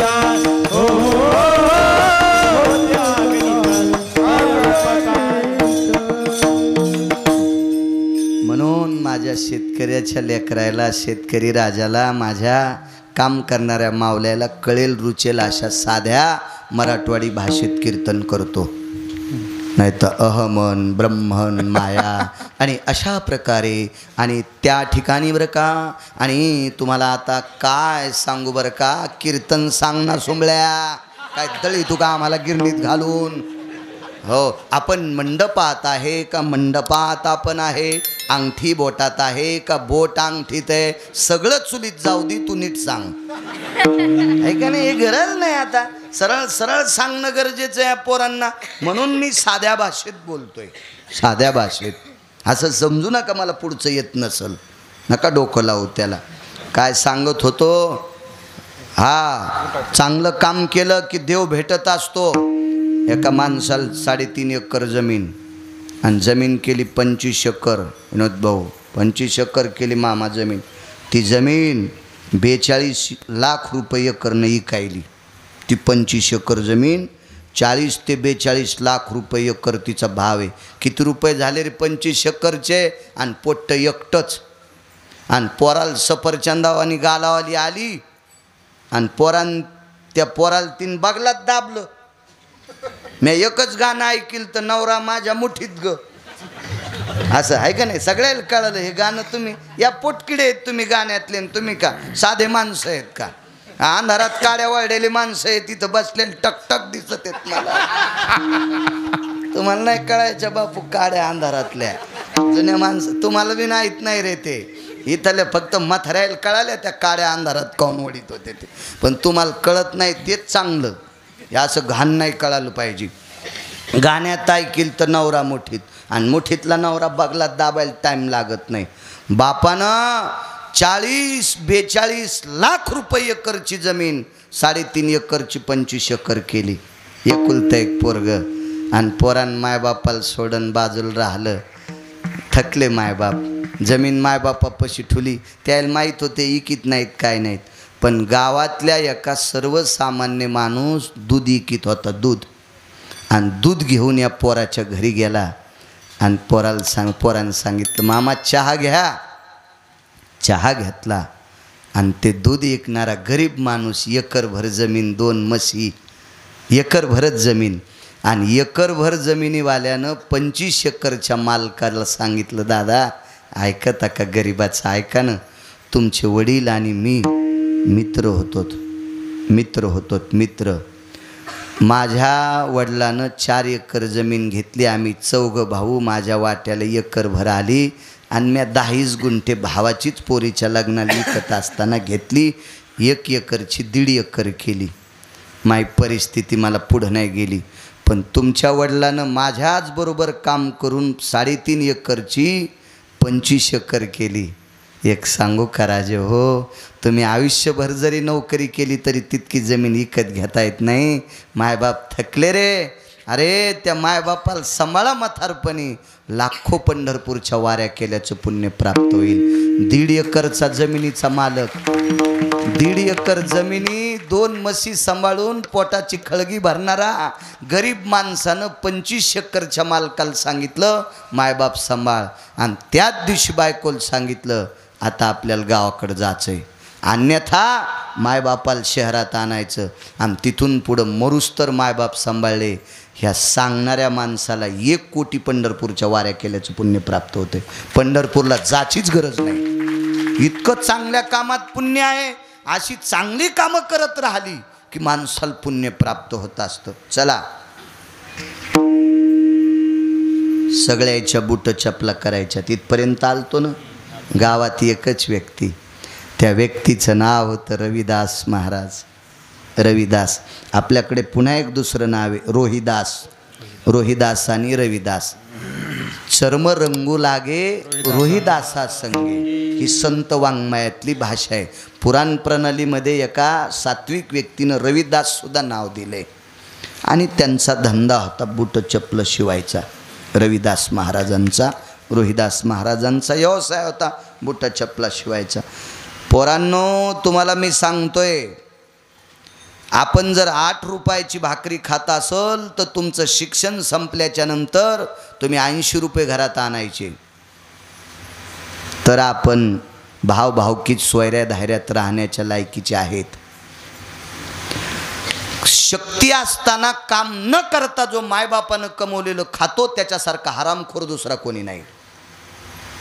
कारण राजे हो, इथून पुढचा काळ विचित्र आहे, आता पण विचित्र आहे. फक्त मागच्या 40 वर्षापूर्वी माणसं माणसाला मानित होते, आता माणसं फक्त पैशाला मानतात. धनवंतालागी सर्व मान्यता आहे जगी. तुम्हाला खोटं वाटत असेल तर एक साधं वाक्य आहे का गिरगावकराचं, आपली परिस्थिती नाजूक झाल्यावर आपल्या रक्ताच्या नात्यातले हरामखोर पाहुणे आपल्या लग्नाच्या पत्रिका देत नाहीत, आणि आपली परिस्थिती मोठी झाली रे बाळांनो की पाहुणे आपल्याला गाड्या करून मुळवाट्या द्यायला येतात. धनवंतालागी सर्व मान्यता आहे जगी. म्हणून एक सांगतो जाता जाता, तुमच्या वाट्याला नोकरी आली असेल, व्यापार आला असेल, तुम्ही वैद्यकीय क्षेत्रात गेला असताल, शेती क्षेत्रात गेला असताल, कोण्या क्षेत्रात, पण इमान इतबार काम करून 2 पैसे उशाला ठेवून जगा. जीवनात कधीच अडचण येणार नाही. काम करत राहायचं माणसानं. कर्मभूमीवर जन्माला आलोत. मी कीर्तन करून मागच्या आठवड्यामध्ये रातच्या 3-3 वाजता सोयाबीनच्या खळ्यावर हजर. सोयाबीनच्या खळ्यावर हजर 3-3 वाजता. मागच्या आठवड्यात 2 सलाईन घेऊन, श्वासाचे 2 इंजेक्शन, 2 पंप घेऊन तर भुसकाटानं त्रास झालता. मी जातोय शेतात का, माझंही पाहून 4 लोकांना शिकावून आपण कर्मभूमीवर आलोत. झोपल्यानं जर आयुष्य वाढलं असतं तर आजगराची संख्या जास्त झाली असती. आजगर एकदा खाल्ल्यावर 6-6 महिने बाहेर निघत नाही. निद्रे आयुष्य वाढ हे, मग आजगर काम रे. झोपीनं जर आयुष्य वाढलं असतं तर आजगर मेलेत नसते. उलट जास्त झोपणारे, उलट जास्त झोपणारे गोळ्या जास्त खालेत. एक लक्षात घ्या, मी सकाळी जर काल्याला लांब निघलो न बिभीषण बुवा, तर सकाळी 5 वाजता, 3 वाजता, 4 वाजता काल्याला निघतो तालुक्यातून, तर तालुक्यातले सगळ्यात जास्त श्रीमंत लोक 5 वाजता रोडवर येत. एकाव 1 11, एकाव 2 12, एकाव 3 13, हे रोडनं पळायलेत. मग आपण सामान्य माणसानं शेतात जायला पाहिजे. 2.5 एकर ज्याला जमीन येतो 10.5 दात घासायला, तो आजा का मुख्यमंत्री आहे का सोंबळ्या? तो 10.5 दात घासायला तू पप्याची माय जगवायच्या लायकीचा नाहीस. तुला आश्रमात पाठवून द्यावं लागेल. विठाला विठाला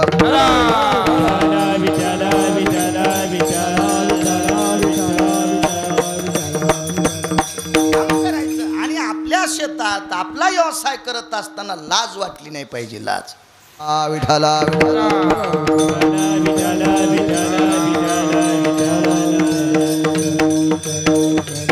सांगू सज्जनांनो, हे सुधारले की देशाचा स्वर्ग झाला. हे सुधारले की देशाचा स्वर्ग झाला. एक सोपा मुद्दा सांगतो. झाडाच्या बुडाला किडा लागलेला परवडतोय. झाडाच्या फांदीला कधीच किडा लागू नये. झाडाच्या फांदीला किडे लागले की सावली पडती का? नाही. आणि मग झाडाच्या फांद्या गळून गेल्या बुडाला आनंद आहे का? नाही. बुड जळाल्या फांद्या जळत्याल काही दुःख नाही. बुड या शब्दाचा अर्थ मायबाप. आणि फांद्या या शब्दाचा अर्थ लेकरं. लेकरं जितके चांगले निघतील तितके मायबापाला आनंद वाटतो राजे हो. म्हणून तुम्ही सुधारणं अत्यंत गरजेचं आहे. विठाला विठाला.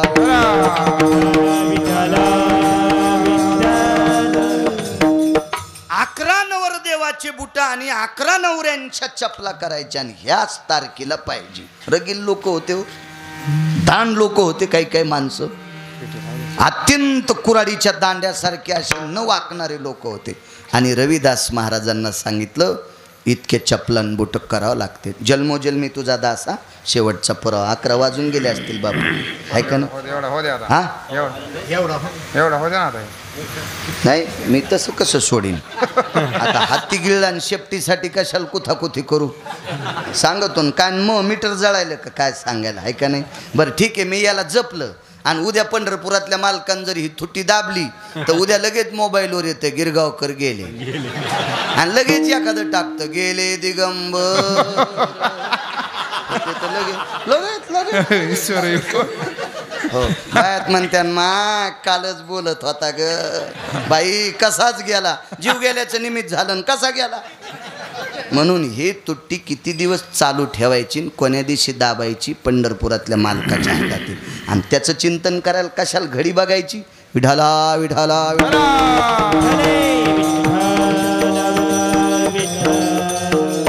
मी आज जरा थकलो होतो, म्हणलो होतो बापूला, मी महाराजाला पण म्हणलो होतो थकलो. मग अशी तुम्हाला पण म्हणलं करा लवकर कीर्तन सुरू करा, करतो.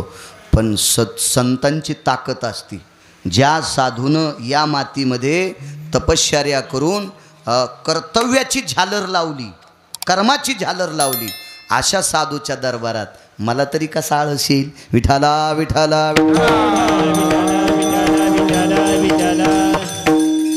11 श्रीमंत माणसांनी सांगितलं या तारखेला बुट पाहिजे.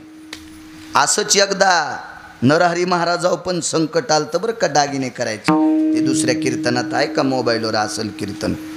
म्हणून नाचे मागे मागे या अभंगावरती चिंतन सांगितलेलं आहे. आणि रविदास महाराज कसे होते राजू माहिती आहे का तुम्हाला? रविदास महाराजांच्या वडिलांना चालता येत नव्हतं.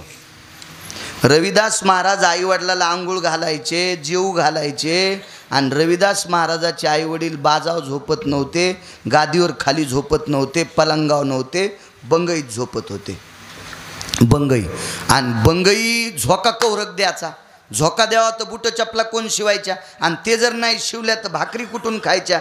म्हणून बंगईची दोरी दाराच्या फट्टीतून दुकानात होती आणि दुकानात आलेली दोरी शेंडील बांधायची आणि बुट शिवता शिवता मान हालत होती आणि मान हल्ल्याबरोबर दोरी हलायची आणि दोरी हल्ली की बंगई हलायची. आईवडिलाची सेवा करून बुट चपलं शिवले. 6 जोडं झाले, 6 बुटाचे झाले, 6 चपलाचे राहिले. किती जोडं राहिले? 5 चपलाचे आणि 5 बुटाचे राहिले. समोरच्या व्यक्तीने सांगितलं उद्याच्याला चप्पल बूट झाले तर ठीक, नाही तर आमच्याशी गाठ आहे. काय करावं? आईला जेव घातलं, वडिलाला जेव घातलं.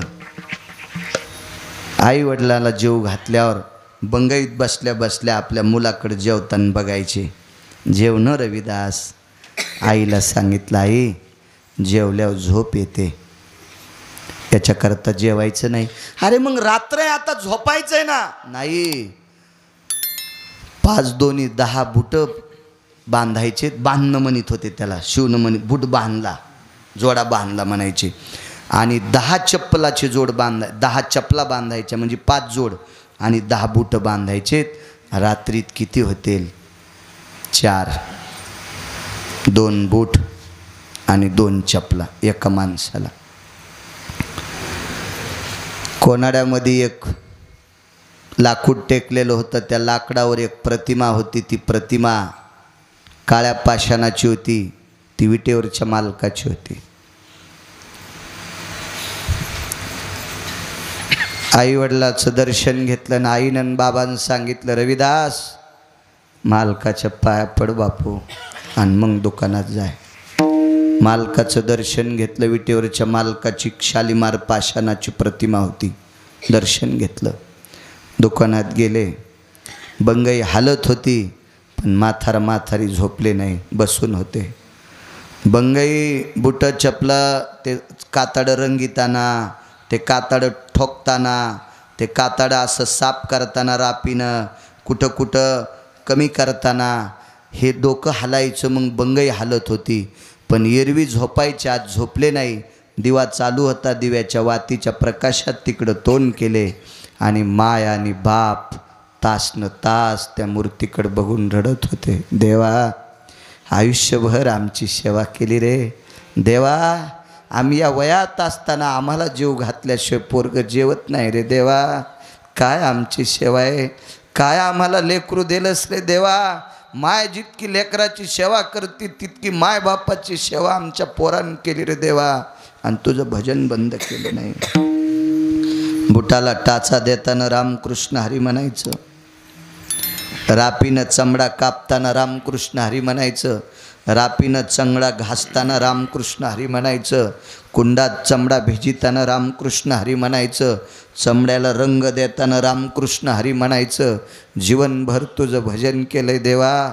आणि उद्या जर 10 बुटं आणि 10 चपला 5-5 जोड जर नाही झाले तर एखादा श्रीमंत माणूस बूट फाटेपर्यंत माझ्या लेकराला मारील, तुझ्या भक्ताला मारीन रे देवा. याची तुला कदर आहे का? 10:30 वाजता शेजारती झाली. आता स्वामी सुखे निद्रा करा गोपाळा, आपुला आले मनोरथ जातो आपुल्या स्थळा. शेजारती झाली, किलूप लागल्या गेलं आणि विटेवरच्या मालकानं रुक्मिणी आईसाहेबाला सांगितलं, लक्ष्मी जी मालक, आज मला रविदासाच्या घरी जायचं आहे. काय काम आहे? रुक्मिणी, माझ्या रविदासाला 10 बूट आणि 10 चपला एका रात्रीत करायच्या. आता ते 2 बूट आणि 2 चपला करू शकते, 2 जोड करू शकते, याच्या व्यतिरिक्त नाही करू शकत. करतील ना 7-8 दिवसात? नाही ग. काही वितंडवादी माणसांनी उद्या सकाळचा टाईम दिला आहे आणि ते जर नाही झालं तर जीवनभर मायबापाची सेवा करणाऱ्या, मायबापाची सेवा करणाऱ्याची ताकद किती मोठी असती तुम्हाला एक सांगू का? जो निष्ठेनं मायबापाची सेवा करतो त्याला सकाळी रामराम घाली जा, सोयरा असेल तर, आणि भावकीचा असेल तर हातात हात देत जा, कारण त्याच्यात इतकी ताकद असते. देऊतले मालक पाया पडत होते. नमो तया माता पित्याचे पालन, नमो त्या वचन सत्यवाने, नमो त्या वचन सत्यवाने. नमो तया माता पित्याचे पालन, नमो त्या वचन सत्यवदे. आई वडिलाचं पालन करणाऱ्याला तुकोबाराय नमस्कार करतात. आणि देवा आमचं पालन केले. विटेवरचे मालक 11:30 वाजता आले. रोहिदासा संगीत चर्म रंगू लागे. रात्रभर चमडे घासले, चमडे कापले, चमडे ठोकले, चमडे उघळले आणि हे बुट विटेवरचा मालक करू लागतोय. सकाळी 5-4 ठिकाणी हाताला आऱ्या टोचल्या, हात कमरेवर होते आणि सकाळी दह्या दुधानं मदानं स्नान घातल्याच्या नंतर बोटं हालू लागले. दही, मध, साखर याला लागली जखमेलबरोबर थरथर कापत होते. नामदेवरायांनी विचारलं. नामदेवराय त्या काळात फार मोठी व्यक्ती, काकड्याला असायचे. देवा काय झालं हाताला? तर रविदासाचे चमडे रंगताना, कापताना, शिवताना आऱ्या लागल्या. आऱ्या आऱ्या आऱ्या. जगद्गुरु तुका अवतार नामयाचा. तुकोबाराय म्हणतात मी स्वतः पाहिलं. जगाच्या मालकाच्या हाताला बुट शिवताना आऱ्या टोचल्यात. एका वारकऱ्यासाठी जगाचा मालक चर्मकार होतोय. आपल्या भक्तासाठी इतका खाली येतो. म्हणून जन्मोजन्मी तुझा दास विठोबा रखुमाई.